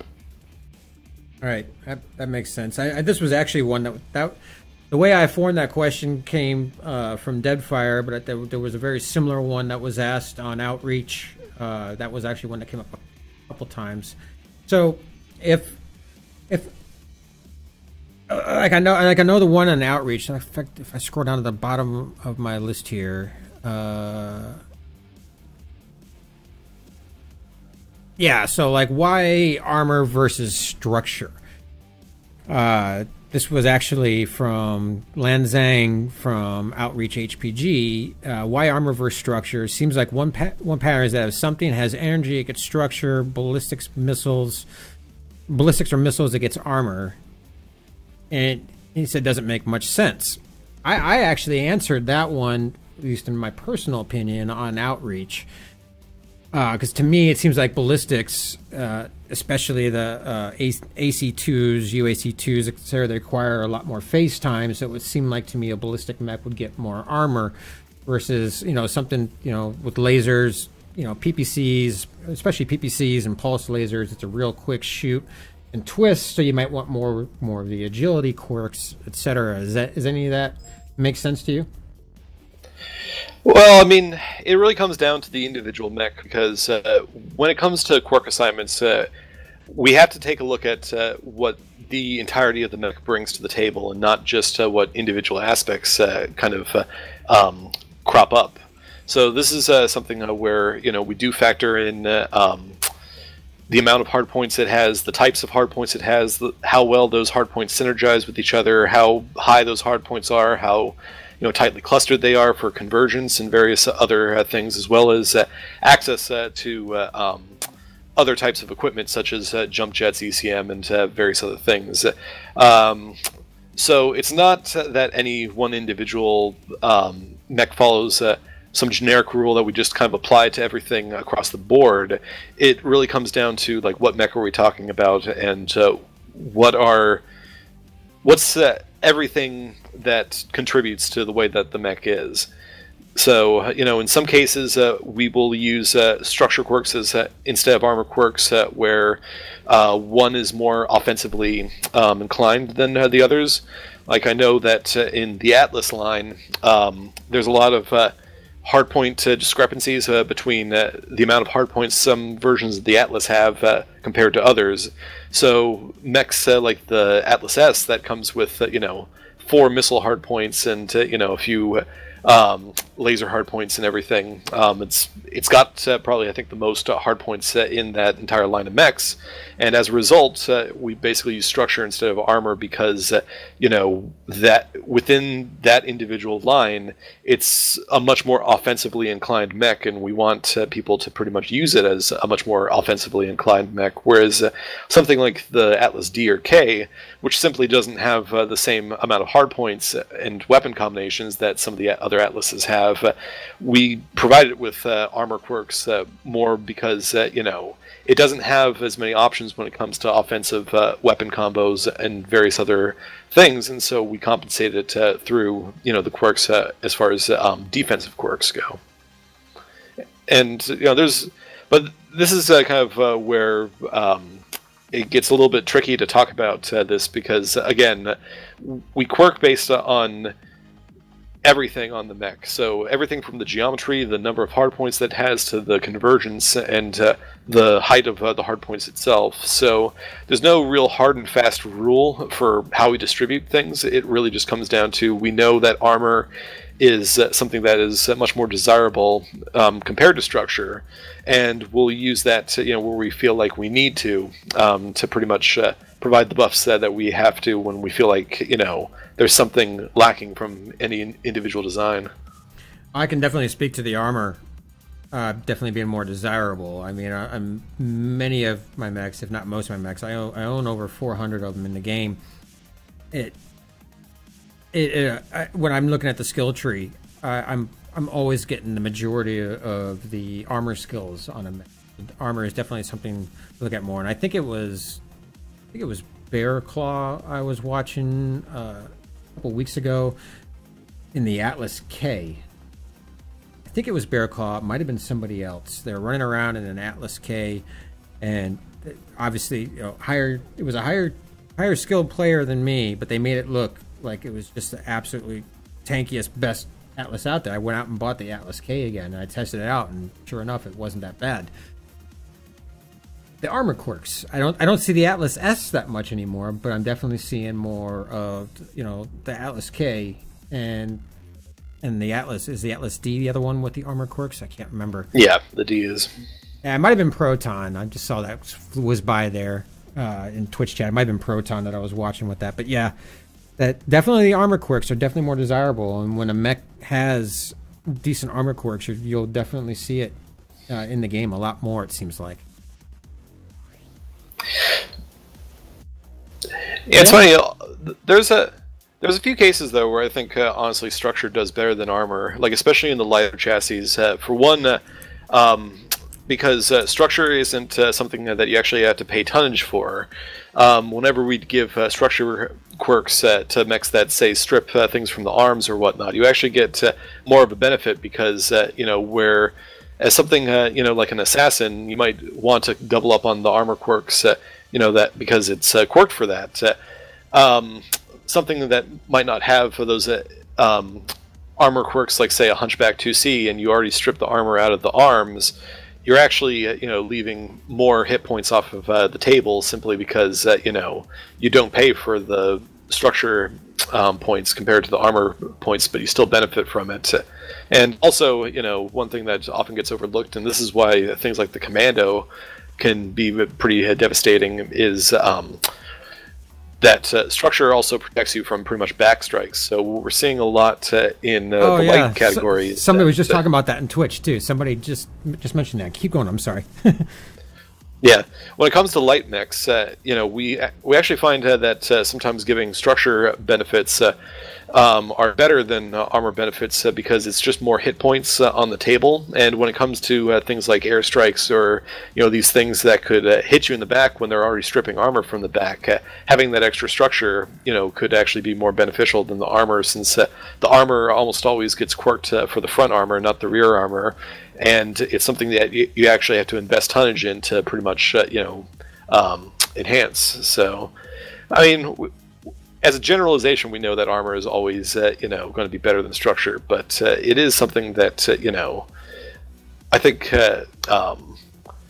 doesn't get the credit that it should get, especially in mechs like the Commando. I do need to apologize to the viewers. Azrin actually just got on TS and warned me that my audio, my mic is only coming in on one side, and it's a problem. It's an issue I'm aware of. It's actually something going on in my OBS settings. I've been trying to correct it. I'm not sure where the issue's coming from. It might just require me to completely reinstall OBS. But yeah, I am aware of it, and I apologize for that audio issue on my part. Okay, you doing okay?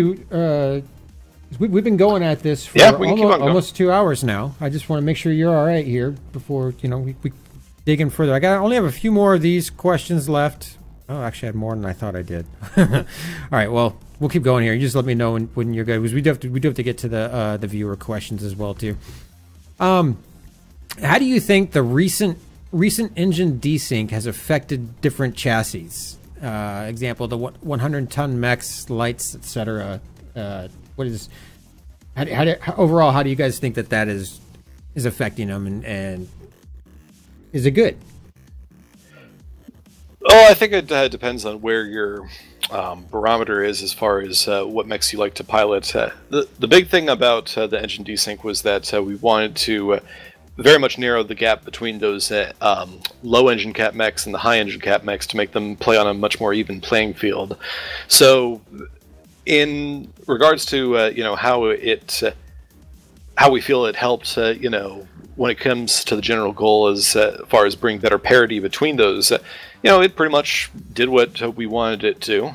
I mean, the people who benefited the most from that were mechs like the Awesomes or the Orions, or a lot of other low engine cap mechs that before really couldn't compete against the high engine cap mechs, and we saw very much a lot closer parity to things after the engine desync compared to before. But it's one of those things where we do recognize that if you only exclusively played those mechs that were on the top, you pretty much did see probably more of a net nerf than a buff, despite the fact that when it comes to the overall lineup from all the mechs in the game, there was probably more mechs that got a buff through that change than a nerf through the change. It's just that those mechs that did get the nerf were pretty much the top performers at the time. Yeah, I was actually, while I was in game, was I watching somebody's stream? I can't remember. I'm around this game so much, either watching people's streams or playing it myself, and the Kodiak was a big one that was mentioned. The Kodiak suffered greatly from the engine desync. I honestly haven't played the Kodiak all that much since Worlds 2016, but I don't know. It's something that I seem to hear repeated quite frequently. But other mechs seem to have benefited from it. I get that too. But go ahead. I still remember when people were scoffing at the idea that the mobility change alone would be what kind of brings the Kodiak into line with everything else. But at this point in time, it does pretty much perform much more closer to what all the other mechs in the game compared to what it was before, where it was just running the field. Yeah, and there's a couple of mechs right now that I can think of that are running the field. Mad Cat 2 is a very clear example. There is not going to ask for details, but are you guys looking? Is that the mech that you guys are looking at right now? So, I think this kind of comes down to more of like the more macro systems, because when we look at the Mad Cat Mark II, and this kind of gets to why we pretty much use metrics, because this is something that everyone in the community is pretty much convinced it's somehow overperforming against various other mechs. But when we look into the other types of mechs that can pretty much bring the loadouts that it can bring, like the Kodiak 3 in the case of the Mad Cat B, as well as the Marauder 2Cs and the Supernovas and various other things, we are pretty much finding that, for the most part, while the Mad Cat Mark II is probably the most popular one when it comes to those types of mechs, it's not necessarily performing that much more out of line in comparison to Marauder 2Cs or Supernovas when it comes to what those types of loadouts bring. In fact, the Supernovas in general at this point in time are kind of performing a little bit better because of the amount of heat sink boating that they can pretty much do compared to the 2Cs. But again, this is one of those things where we're constantly on the lookout for things. If the dial moves to the point where we feel like we have to intervene and we have to make changes to things, we will. But at the present time right now, we're really not seeing the Mark II perform that much out of line compared to other things such as the Marauder 2C or the Supernovas. I'm kind of in that same boat. I know in the 228, the Mad Cat 2 has really become the assault of choice. Once I put my foot back into the competitive scene, and I was given the list of mechs, the Mad Cat 2 was high in the list. Whereas on the clan side, after the Kodiak received its nerfs or whatever, the Marauder 2C became my assault of choice, and I used it throughout all last season of MRBC. It was my assault of choice. This is just my personal opinion. I still think the Marauder 2C performs just as good as the Mad Cat 2. Yet, you look at the majority of the assault pilots in the various teams in the 228, they're all going to say the Mad Cat 2 is the better mech for one reason or another. Maybe it's jump jets or the mounts or what have you. It's interesting to hear you say that, though, because I'm kind of the same opinion that it doesn't seem to me to be performing that much better than one of my other favorite assault mechs in the clan side. But well, I always have to preface any kind of balanced discussions like this with this is how it is at this moment in time in the game. If come a few months from now, as people skill up the Mad Cat Mark IIs, because we realize it did just come out for C-bills, if we find out that it does start kind of widening the gulf between those other different types of mechs, we might consider changes to it at some point in time in the future. But again, this is one of the reasons why we track the metrics, because even though there is kind of this outcry, or we can hear a lot of noise about how OP something is, we kind of use things to like the metrics to really determine just how far out of alignment things are, if they're out of alignment at all. Right. Yeah, and that makes total sense. Again, these things can be debated. Which mech is OP, versus what's currently out there, whatever. And I guess everybody's gonna, not everybody, but a lot of people have different opinions about it. But let's go on to this next one here. Is a high concentration of hard points in torsos always considered as an advantage, even when they are low mounted? And the examples I was given are the Atlas and the Black Knight. And the Black Knight actually, this was another one from Deadfire. The Black Knight actually really sticks out to me here, because the Black Knight has super low mounted weapons on it. Is that still considered to be an advantage versus a mech that may have higher mounted hard points in the torsos? The form of the question is a high concentration of hard points in the torsos always considered as an advantage, or not, I guess. Well, I mean, high amounts of concentrated hard points in the torso is always an advantage compared to, say, like a distribution of hard points in the arms. But as far as say a Black Knight compared to anything else, it really kind of comes down to all the other extenuating circumstances of the mech itself, like what is the mech capable of pretty much carrying in of itself? What other kind of competition does it have within the weight chassis that it has? As well as how concentrated are those hard points? For example, the Black Knight, even though it does have a lot of hard points in the torsos, I think the torsos that have like the 3 energy hard points are fairly spread out compared to something, say, like a Warhammer, which has everything clustered all around like a very tight cluster of weapons.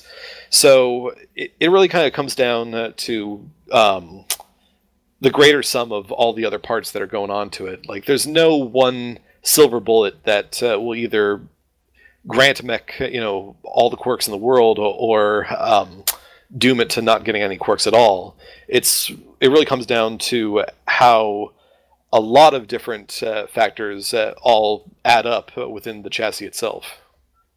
I guess,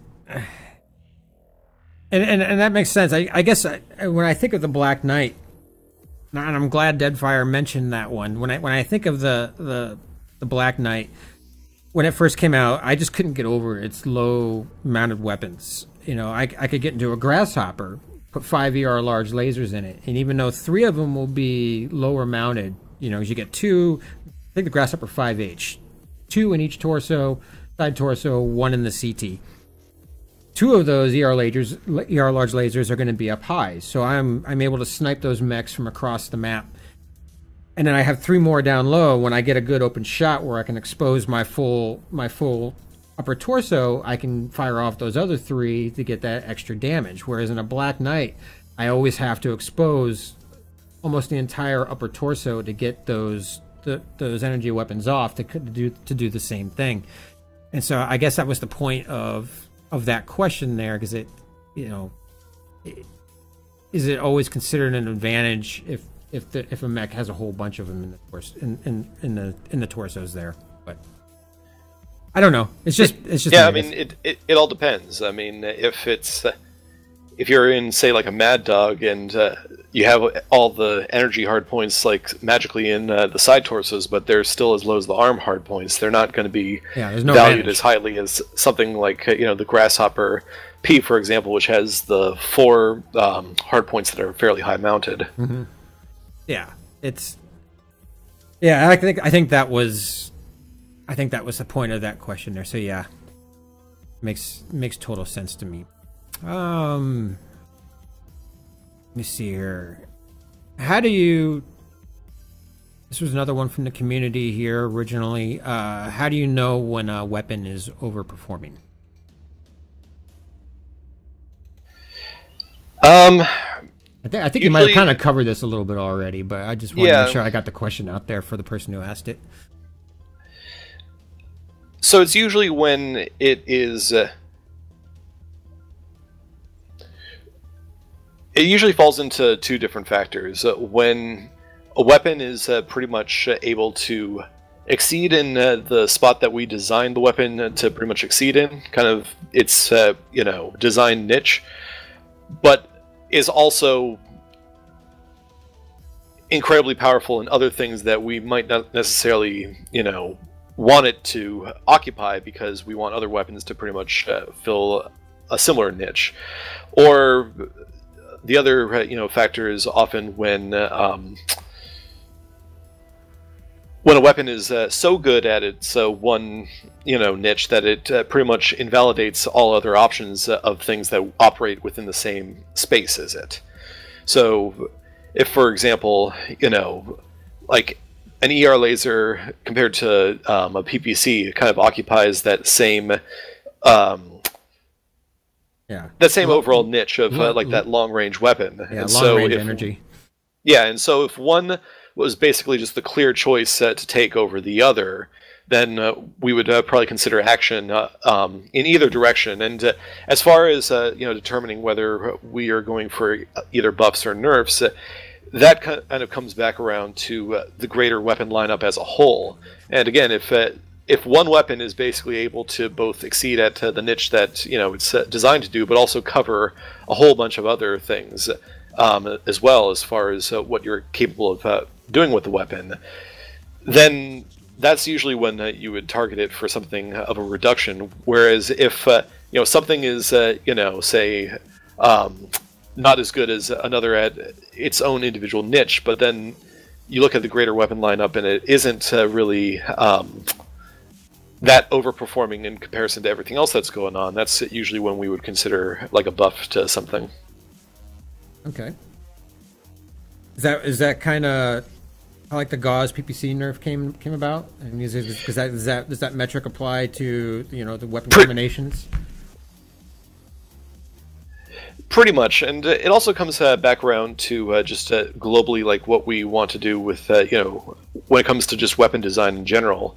I mean, pretty much any kind of shooter game out there, like variety is pretty much the spice of life, and just like any other shooter game, wants a wide range of different weapon properties that are still competitive in the game. We pretty much want the same thing, and we don't want pretty much competitive weapons in MWO only coming down to a few key attributes, and that's like the only thing that you could ever want in the game.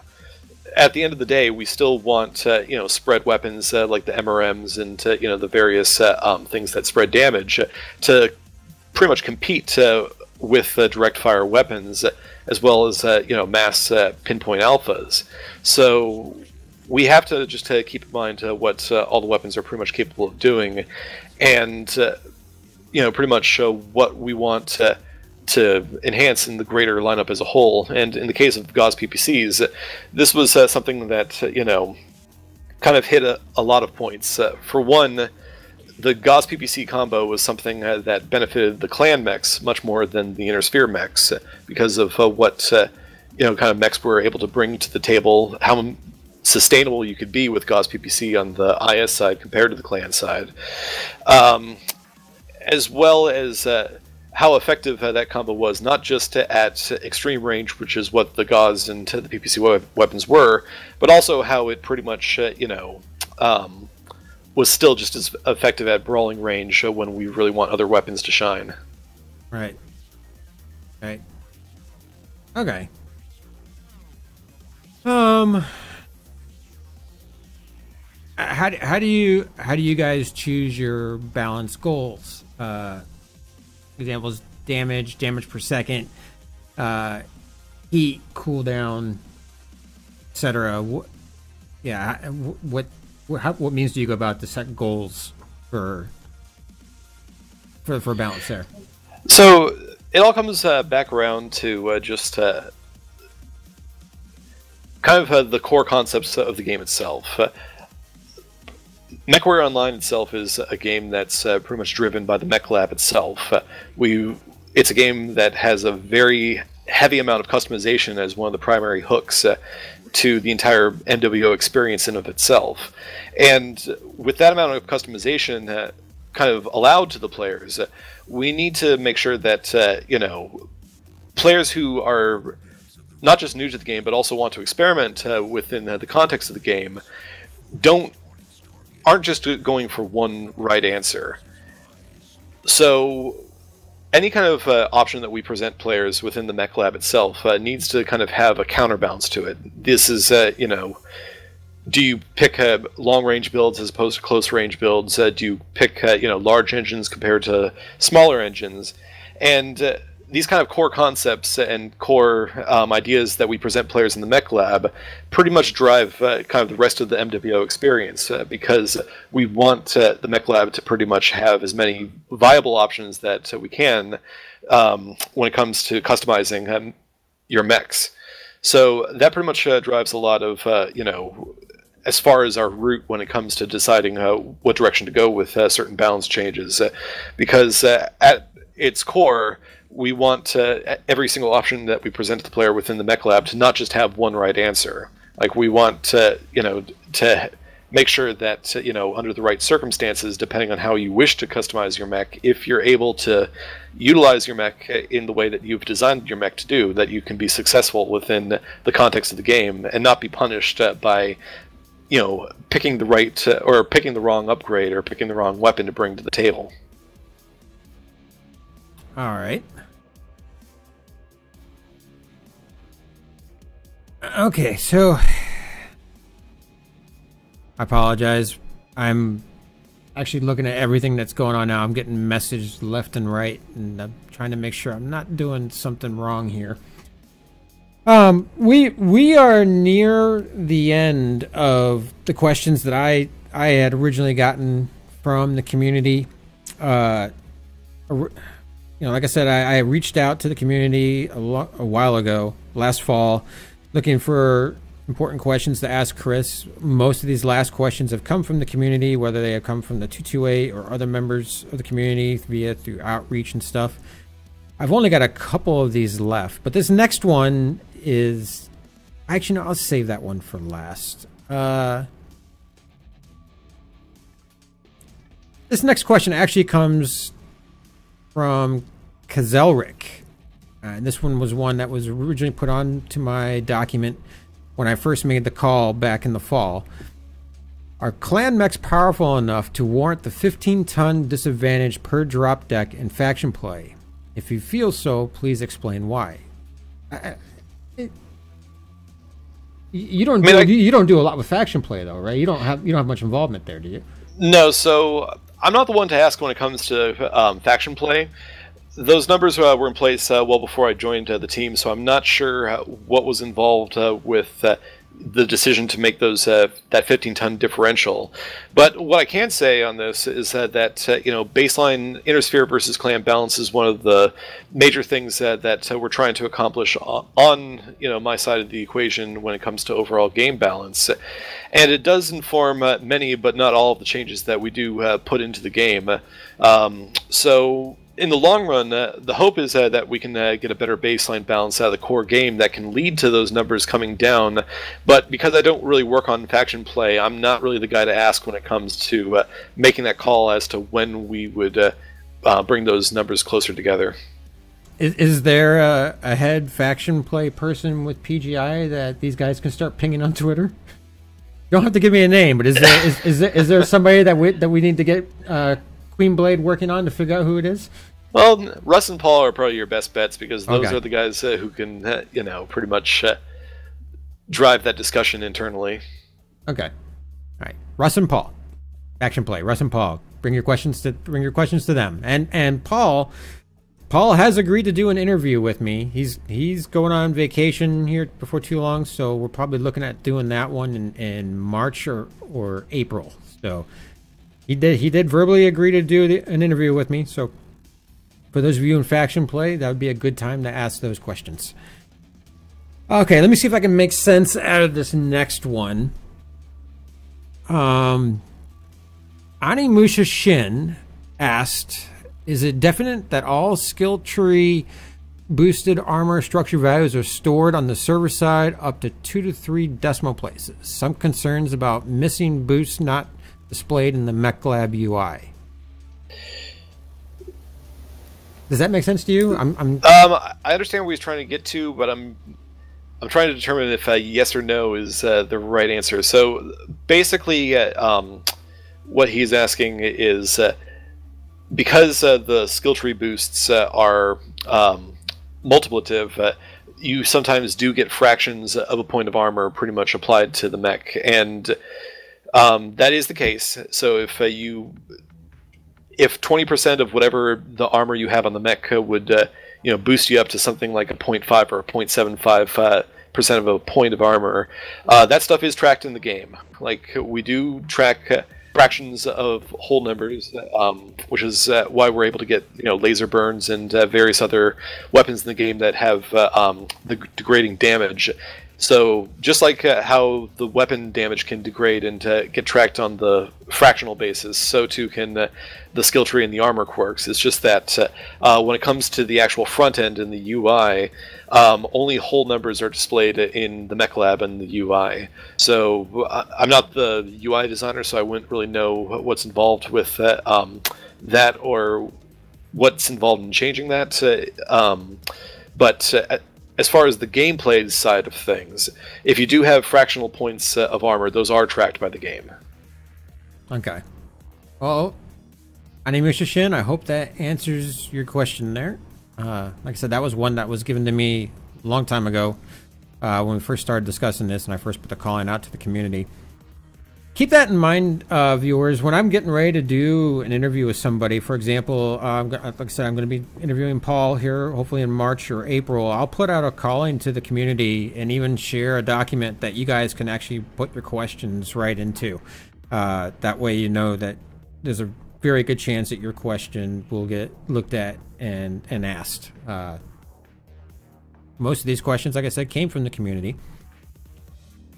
All right, so this is the last question that I had for you, Chris, and this is actually one of my own questions, and I'm 99.9% certain I already know the answer to this, but I still feel like I have to ask it. Would you, if PGI let you, be willing to create an alt account to join a competitive unit, say a unit like the 228, and participate in competitive play for a season so that at least one player with PGI knows what the true competitive experience is like and what balance is like from the competitive side. So this is something that I've been thinking about asking Paul for sometime later this year when, we get a little bit of space behind some of the stuff that's on our plate right now. But I would really like to, personally just not necessarily join a team because I don't really have the time to commit to that kind of game mode in the competitive space. But I would love to just, be able to kind of have almost a community drop night and be able to drop with, any competitive team that might want to bring me on for the night, just to kind of get a sense of what they're seeing and to get the experience itself. Because competitive queue is one of those modes that's a bit challenging for me to get an accurate first-hand account of because of, the commitment to and the strict drop requirements that are needed to kind of fully get into it. So it's something that I've been mulling about, and I might bring it up with Paul as we get a little bit deeper into the 2018 competitive season. But no promises because with Solaris and a lot of other things coming up, time is always the hardest thing to secure for things like this. But it's something that I've considered. Okay, well, when you do bring this up with Paul. And I'll bring it up. No, I won't bring it up. I'll let you bring it up with Paul. But when you do bring this up with him, before any decisions are made, come talk to me because I think I might have a good proposition for you that will allow you to experience the true competitive play side without having to dip your feet fully into it and committing to that practice schedule and everything else. Okay. Okay. Just talk to me. Talk to me after you talk to Paul. Talk to me first before you make any decisions about how to go about doing that. All right. Okay, so that is all the questions that I had pre-set up. I think I might have skipped one or two, but I think we covered it all. I hope we did anyway. We're going to move on to that. We're going to move on to the part where Chris is going to start looking at your questions. Now, my last main question to you, Chris, is: do you want to take another short break before you take on this daunting task in front of you, or how do you want to do this? This is up to you. I'm good if you are, just to get more time on target. All right. So let's just get right into it here. Here's how it's going to work, though, to make it easier for Chris. Type in question : and then your question so that it's more easily identifiable when you have a question for him. Chris, do you have Twitch pulled up so you can see all of this? Yeah, let me... In all honesty, RJ, how about they send it to you so you can just read them out, so we make sure that those that are just listening in and not watching chat can listen in. Oh, okay. Let's see. What would be the best way to do this here?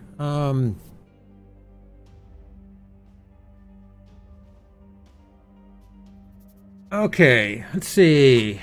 Try this. This is from Captain Cat. Is PGI's aim to balance all mechs equally, or do you prefer some mechs to stand out? Ideally, they would all be balanced against each other, but what we're mostly focused on is trying to make sure that, within the grand scheme of the roster, that they pretty much have their own place. So, for example, we want, the Atlas to essentially be the tanky brawler as opposed to the King Crab, which was, much more of a weapons platform, same with the Direwolf. And so, on the balance side of things, we're always trying to strive to get more balance as far as the general play styles for the mech. But as far as the mechs themselves, we more want the mechs to kind of have their own individual play styles that they can bring to the table. Because otherwise, what happens is that if they're all essentially just chasing the same thing, it just becomes kind of a battle for who has the most of one individual thing, or who has the best geometry or the best hard points, and not so much, who's the best at brawling or long range poking or these other kind of roles. So it's more based on the roles we want the mechs to occupy, and not so much about trying to just move the dials to get numerically where everything's at 50-50 as far as win loss or kill death or something like that. Excuse me. All right, so while you were answering that question, Chris, I honestly have to admit, me and my ADD and everything here, I didn't hear your full answer to that. What I'm doing here, though, is I'm just grabbing questions as they're popping up, and I'm putting them into a document here. And keep in mind, viewers, that there are maybe some things that Chris cannot answer. I will ask him some of these questions as they're coming up, the ones that I'm able to quickly grab. But if you can't answer one because of your restrictions on what you cannot say, just let me know. Just let me know. Yeah. No okay. This one was from Summon Cool. Is the tier system going to be redone? It's biased in such a way where you can still routinely get bad players in tier 1. And actually, this is a really good question. I'm not sure if it's a proper question for you necessarily, but it seems like you have a really good question for Paul, because I've got nothing to do with the matchmaking system. Yeah. So Summon Cool, save that question for Paul, because that's honestly one of the things I'm going to be asking him as well. Because in all honest truth, and those who watch my stream know this, I should not be full tilted in tier 1. I'm a mid-level tier 2 player at best. So there's definitely something that I think we need to see if we can have happen with the skill tree there. But all right, next question here was from Force User 128. What are the thoughts behind quirking the Uziel? So, pretty much kind of like what we just said in the last question in regards to balancing mechs. The Uziel it's a mech with a high engine cap, high hard points, and while the geometry might not necessarily be ideal, it's got high speed, high mobility. And within the greater lineup of the rest of the IS 50 tonners, we really didn't have that much of a very agile 50-ton flanking mech, similar to how people kind of play the Shadowcat or various other kind of harassers. And this is something that we decided to pretty much move towards because both the base equipment is pretty much geared to that role, through the engine caps, through the hard points, and also some of the base loadouts for it. I know that a lot of people have been pretty much asking for it to pretty much be something else, but this kind of gets back to just generally having a much more diverse lineup as far as what different mechs bring to the table, and kind of having a unique niche for the Uziel itself to bring to the table, as opposed to something like a Bushwhacker, which doesn't have jump jets, has more hard points, and has a much lower ground speed essentially compared to the Uziel. Okay, so Force, I hope that answers your question there. It made sense to me. Uziel was one of those mechs when it first came out. I wanted it to be good. It's a classic mech from BattleTech history. It just when it first dropped, it just had some issues there that clearly needed to be fixed. But I haven't played it so much recently. Maybe I should revisit that a little bit here when I'm streaming one night. All right, the next question I grabbed was from Sneaky Breaky. Can we expect some mobility buffs for the Timberwolf and armor buffs for the Thanatos? Both mechs are currently in quite a sorry state balance-wise, and I kind of don't know if you can answer it, but I kind of agree with him there. The Timberwolf used to be like the king of heavy mechs in the clan side. It's only used now by people who just have that nostalgia for it. We don't really see it in competitive gameplay that much anymore. And the Thanatos just seems to have been broken from the day it dropped. It's so squishy. If there's but I don't think you can answer that just because you're not really allowed to speak to those. Maybe I'm wrong. You tell me.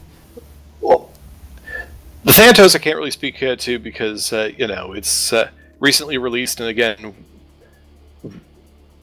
that's one of those mechs, anytime we drop a mech, we automatically have it under tight observations, and we'll pretty much observe not just what people bring to the table with it, but also how it performs in general. So, we understand the players' opinions of it right now. We need to check that against its actual performance values, and we might consider changes in the future if it doesn't sync up with where we want it to be. But because that's so close after the release, we really kind of just have to, at this point in time, just wait a few more months before we can really talk about it, because we're still in the process of seeing if it is underperforming, like by what degree is it underperforming compared to other things in its tonnage bracket. So we'll target, if it is indeed underperforming, we'll target any kind of buffs to it, dependent on just how out of sync it is with where the rest of the lineup is. And as far as the Timberwolf goes, this is kind of one of those things where, we recognize that it pretty much did take a bunch of hits, but this is kind of where the flip side of what we were talking about with the Mad Cat Mark II, performance-wise, it really hasn't seen that much of a loss in performance. It's still one of the top-performing 75-tonners. It's still one of the top-performing clan mechs, and it still does laser vomit at a decent speed, fairly well compared to various other mechs out there. So while we'll never completely take something off the table as far as consider it for future buffs at some later point in time, at the present time, like within the context of what the game is right this second, it's not really, it might not be the king it was, but it's definitely not in like the lowest percentage to where we would need to consider enhancements to it. It still outperforms nearly every single Intersphere 75-tonner. So when it comes to just general, doesn't need the boost because of the clan IS balance, it's still performing on target. It's still performing on target against things like the Hellbringer and the Cauldronborn, the Ebon Jaguar. So yeah, we're not ever going to not consider giving it buffs, but at this point in time, it really isn't performing to the point where it is as bad as people are saying it's performing against it. I understand that it does have drawbacks to it, especially if you take certain torso combinations, but again, there are ways to offset that, either by taking the S center torso, investing in the skill tree, or various other things, and its overall performance is not to the point where it is outclassed by inner sphere heavies, essentially. Well, I guess maybe to back up Sneaky Breaky there, I look at it from the competitive standpoint. The Timberwolf was one of those go-to mechs that we used to always bring. Then it got nerfed a bit. Maybe just the idea that a mech gets nerfed, it automatically puts it into people's heads that it's just not as good. But then when we're doing our sciencing in the 228, when we're trying to figure out what's the best mech for this role, there just always seem to be, especially now, there are other mechs that we can bring that can do what the Timberwolf does, only they can do it better. They're more tanky, or they can jump better, or they're more agile, or what have you. So I think while what you're saying is based off of the data that you guys have, it's still performing very much to standard. I think from a competitive standpoint, there's just other mechs that can just do what it does, only better.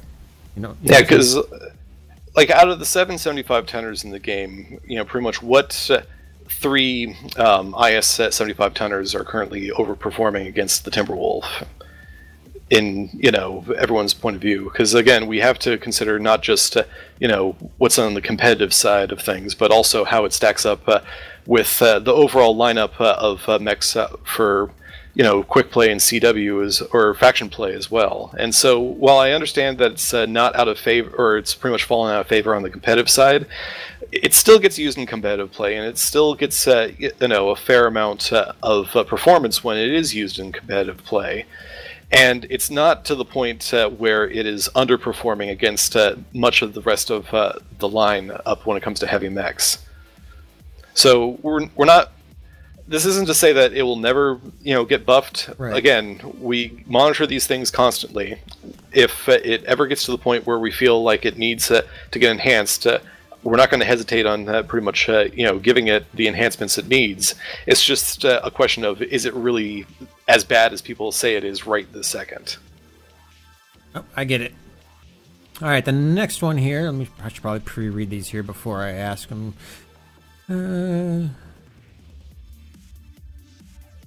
Okay, this one's from Grizzlies. Chris, are you happy with the agility of 100-tonners and certain light medium mechs such as the Firestarter and Griffin? There's a general consensus among higher-ranked players that they're too sluggish in their current state. I mean, that's something that we can always consider, but, again, it's...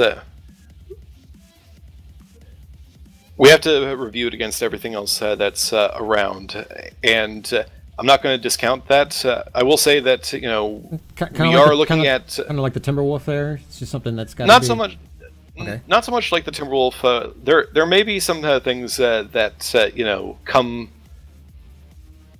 This is one of those things where I can't necessarily elaborate too much on, because Right. there may be changes in this department,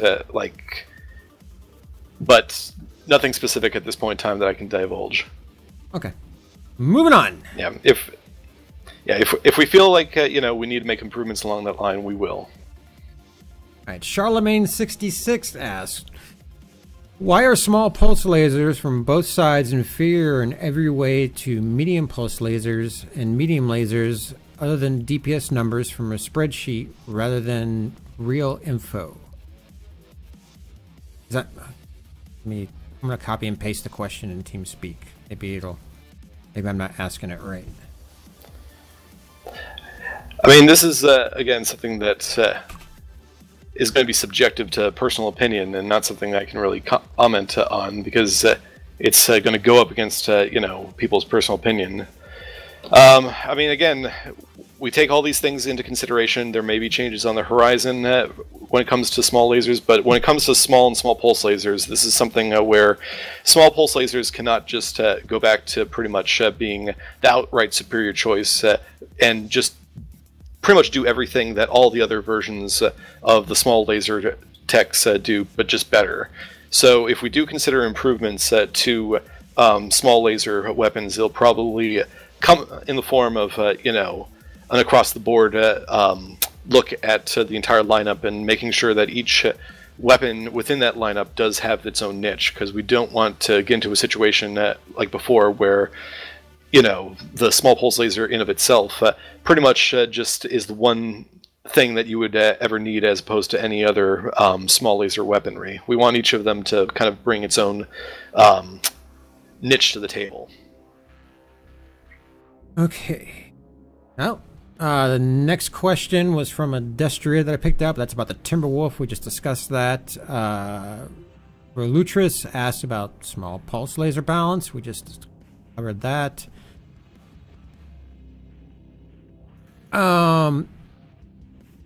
Okay, so Nateris asked, Chris, so before new tech launch, you mentioned you would continue to argue for removing the death on a side torso loss rule for ISXLs. Is that still your stance? And why do you think that... I never said that. You never said that? Okay, he never said that. So I never said what any specific thing was. I did say in a question and answer that I would love to eventually get to engine balance, but that's unfortunately one of those things that does take dev time to do, because it's something that's currently non-functional in the game. So if we were to essentially elaborate on any kind of function in it, it would require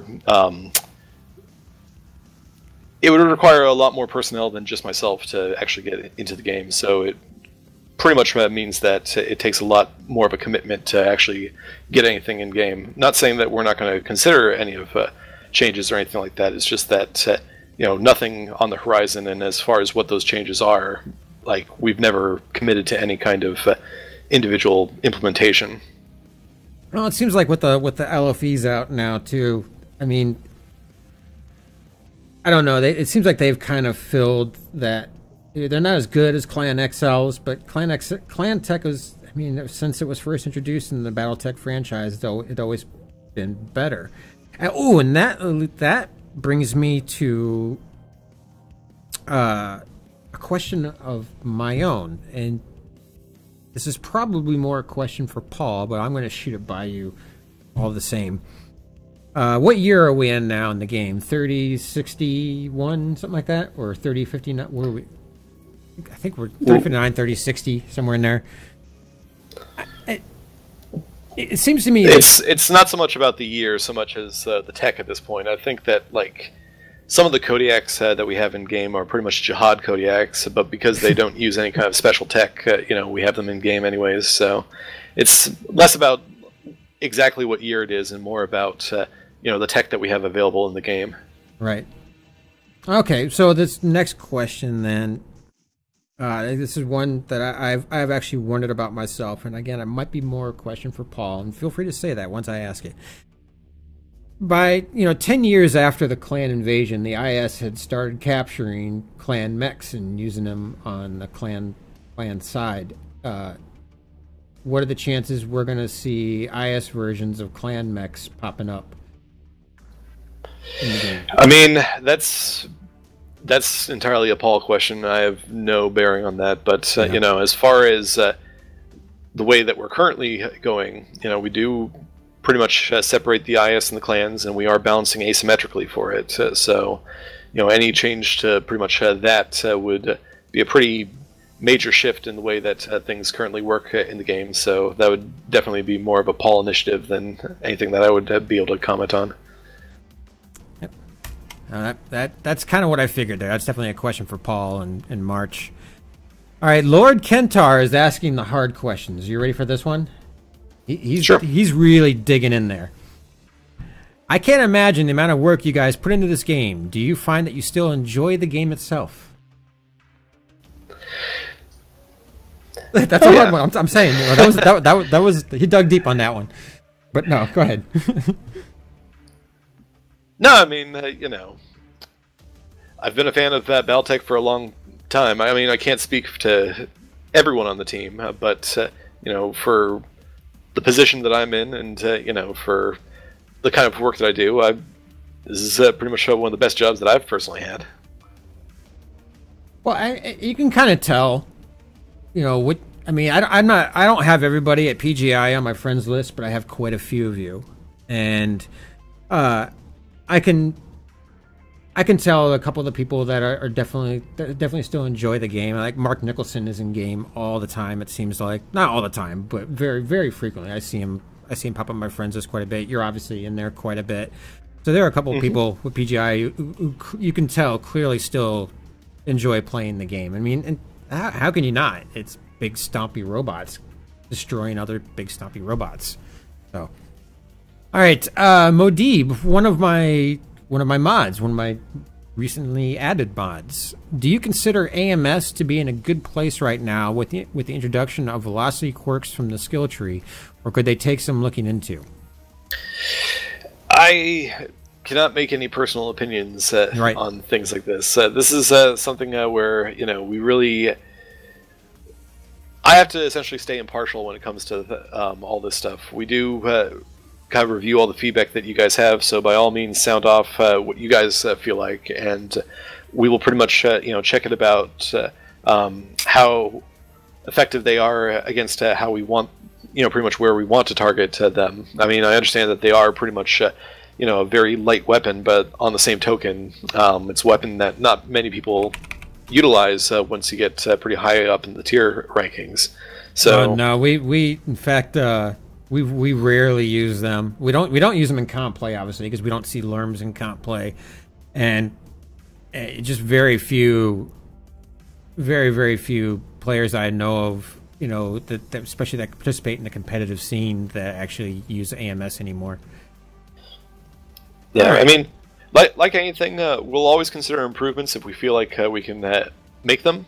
But as far as getting a pulse on where everything is, I unfortunately that's something that we pretty much have to discuss internally with a bunch of other people. So I can't make personal opinions on things like that.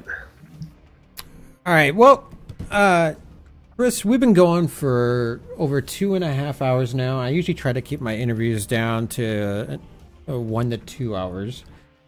You're quite the champ there, sticking through it this whole time. But I think now it might be a good time to kind of get it wrapped up. What do you think? If you want to go a couple more, I'll pick out a couple more questions. But let's do about 2 or 3 more questions and then wrap it up. All right. So just so that those people who are still asking feel like they can get a few in. Okay, we can do that. I'm grabbing one here right now from Stealth 1S1K. I haven't read it yet, so we'll just see how this goes. He asked, will objective play ever be rewarded along with support roles regarding C-Bill and XP, etc.? So, as far as the reward system, that's going to be much more of a Paul question than myself. But, as far as game balance and mech balance goes, we definitely want to kind of reward objective-based play when it comes to having that be a niche that you can pretty much actively seek to accomplish to try to win the game. And you see this much more on the competitive side of things, where cap wins are much more of an active threat. But we definitely do want to, make sure that kind of gameplay remains an option available to the players, because that will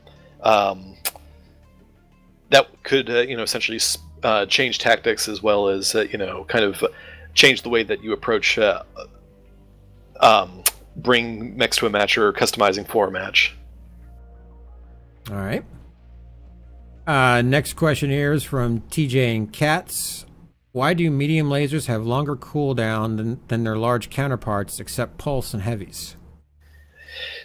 So this is, I think, one of those examples of players are much more invested in the spreadsheets than we are, because the thing is that medium lasers were changed because, again, kind of what we were talking about earlier, they are one of those weapons that pretty much does everything. Is a 1-ton weapon that can bring pretty potent amount of firepower to the table for a decent cooldown and decent heat capacity and in the case of the ER lasers, some pretty effective ranges. And it leads to essentially a lot of amplification of different builds that can pretty much, I would say, supplemented with either mass heatsink boating, higher engine caps for faster speeds, or various other kind of buffs, as opposed to mechs of different types of weapon options. Like if you had exclusively missile hardpoints or ballistic hardpoints, you might not necessarily have the same options available to you to remain effective as something that can boat a massive amount of medium lasers and still have the tonnage left over to pretty much have heat sinks to spare.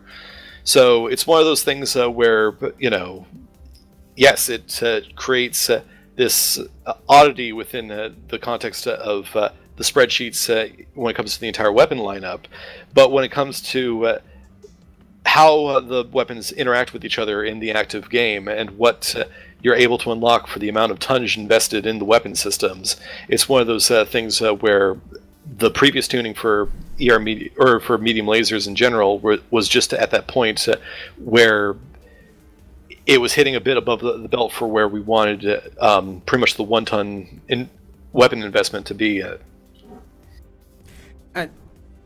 I understand your answer, but I totally understand why he asked it, though, because I still run dual large pulse with 4 to 6 ER meads in the clan side pretty regularly, and like if you take a look at the current Hellbringer trial mech, and you run that thing, no skills, no anything, and you alpha both the large pulse and the medium lasers, you alpha the whole thing if you keep your fingers mashed down on the alpha button, those large pulse lasers are going to recycle and shoot faster than the ER mediums. So there's definitely a cooldown. Well, those large pulse lasers are also a much higher tonnage investment than the ER medium lasers. Like on the IS side, what's the point of investing 7 tons in a single large pulse laser when 3 tons of ER medium lasers gets you effectively, the same weapon, but actually for more alpha damage. Right. So it kind of comes back around to the medium lasers are a 1-ton weapon, and how much power do we really want to unlock with a 1-ton weapon, as opposed to something like a large pulse laser that's on the inner sphere side a 7-ton investment. Okay. That answer, well, I don't know. I'm not going to push it. Let me put it that way. I know there's some people out there that want me to, but again, I like doing these interviews. So I'm not going to push that one too much harder there. I'm going to go on to McGraw 18's question. Are DPS-oriented pulse lasers still a goal? Right now, they're just inferior ER lasers, no burst, but also no DPS. I don't know if I... Well, I mean, DPS in what sense? Something like, is he looking for the pulse lasers to essentially become more like the machine guns? Because I know that was a suggestion that was put forward. The big thing with pulse lasers is that we pretty much need to justify their heavier investment, in the tonnage available to them. So right now they're balanced around higher damage per tick because they have much more short laser bursts, much higher DPS in comparison to the rest of the laser lineup within their respective classes. So say like a medium pulse laser should have much higher DPS than an ER medium laser.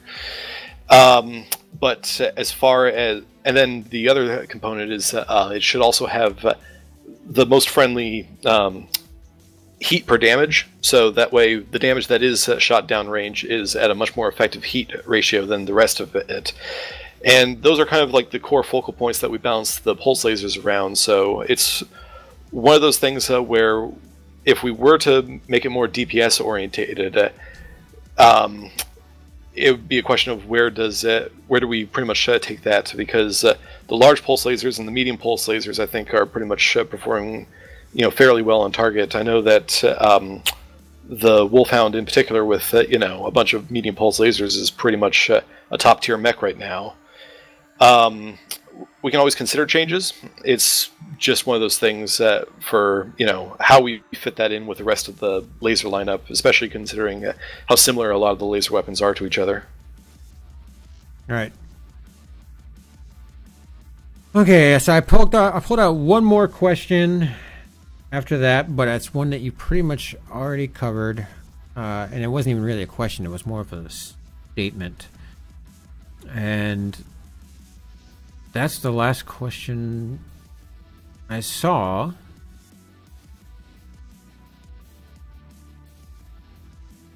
Yeah, if anybody has another question right now is raised. I need to see your question again. Everything scrolls by so fast, so I was picking them out one at a time. So raised, if you want me to ask your question, you gotta probably need to post it again. Yeah, I know. We'll call this the last question of the night. Yeah, raised. Ask your question, and we'll make it the last one of the night.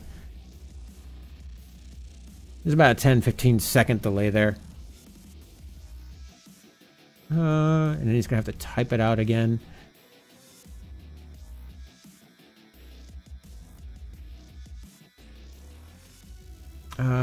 Grizzlies, we talked about your question already. Oh, okay. So there's a good one here. Raised. Oh, there it is. Will the imp be IS or clan? I wouldn't know. So I don't have anything to do with when it comes to selecting the mechs for what kind of comes in the game. So there are other people involved with the mech selection process, and for the most part, they basically tell me what mech is coming out and what variants are going to be coming out, and I have to essentially prepare for the balance accordingly. But while I can talk to the people who are involved with selecting the mechs, I don't really have any influence on that entire process. Did we ask that to Paul when I talked to him? Yeah, he would be much more in the know about that process than I would. All right. Yeah, we can take another question since that one was kind of useless for at least within the context of me being able to provide an answer. Okay, so I saw one there. Iron Kilo wants to know when you guys are going to make the Grasshopper great again. But instead, let's go to... I mean, you can answer that if you want to. I think LOL might have had a decent one here. I mean, it's pretty much the same answer we've been given most of the night. We'll always review things, and we'll buff when we feel like we need to. All right, why does the Jenner Oxide... This is from LLLLL1. Why does the Jenner Oxide get a full set of structure quirks, yet the other variants only receive structure CT quirks? They all have the same hitboxes, and the Oxide has generally been considered the best variant of the bunch in terms of weapon hardpoints. So this, again, kind of comes down to having different roles for the different mechs, and I think when the Oxide came out, this is one of those examples of mechs that were quirked well before my time, and it's one of those situations where it's not broke, so I'm not really touching it all too much. But I think the general idea behind it is that there is essentially a performance difference as far as the Jenner's main niche in the overall lineup is essentially supposed to be its mobility and kind of poking harassment kind of gameplay style, but because the Oxide is essentially a bunch of missile hardpoints and doesn't really have that poke capability, let alone the jump jets, to kind of get that more harassing role, it was given kind of more of a brawling profile in order to both support its exclusively missile hardpoint system, a little bit because of the fluff of the mech being, apparently belonging to a pilot that, was pretty hardy as far as, how the mech was able to survive a bunch of stuff. But, again, it just kind of comes down to the overall roles we want the mechs to, perform differently in different aspects. Otherwise, it's just a question of which of these lights that has, 6 energy hardpoints or, 4 energy hardpoints plus a missile launcher is the best one of the bunch. All right. That answers that. I'm good. You good? Yep, I'm good.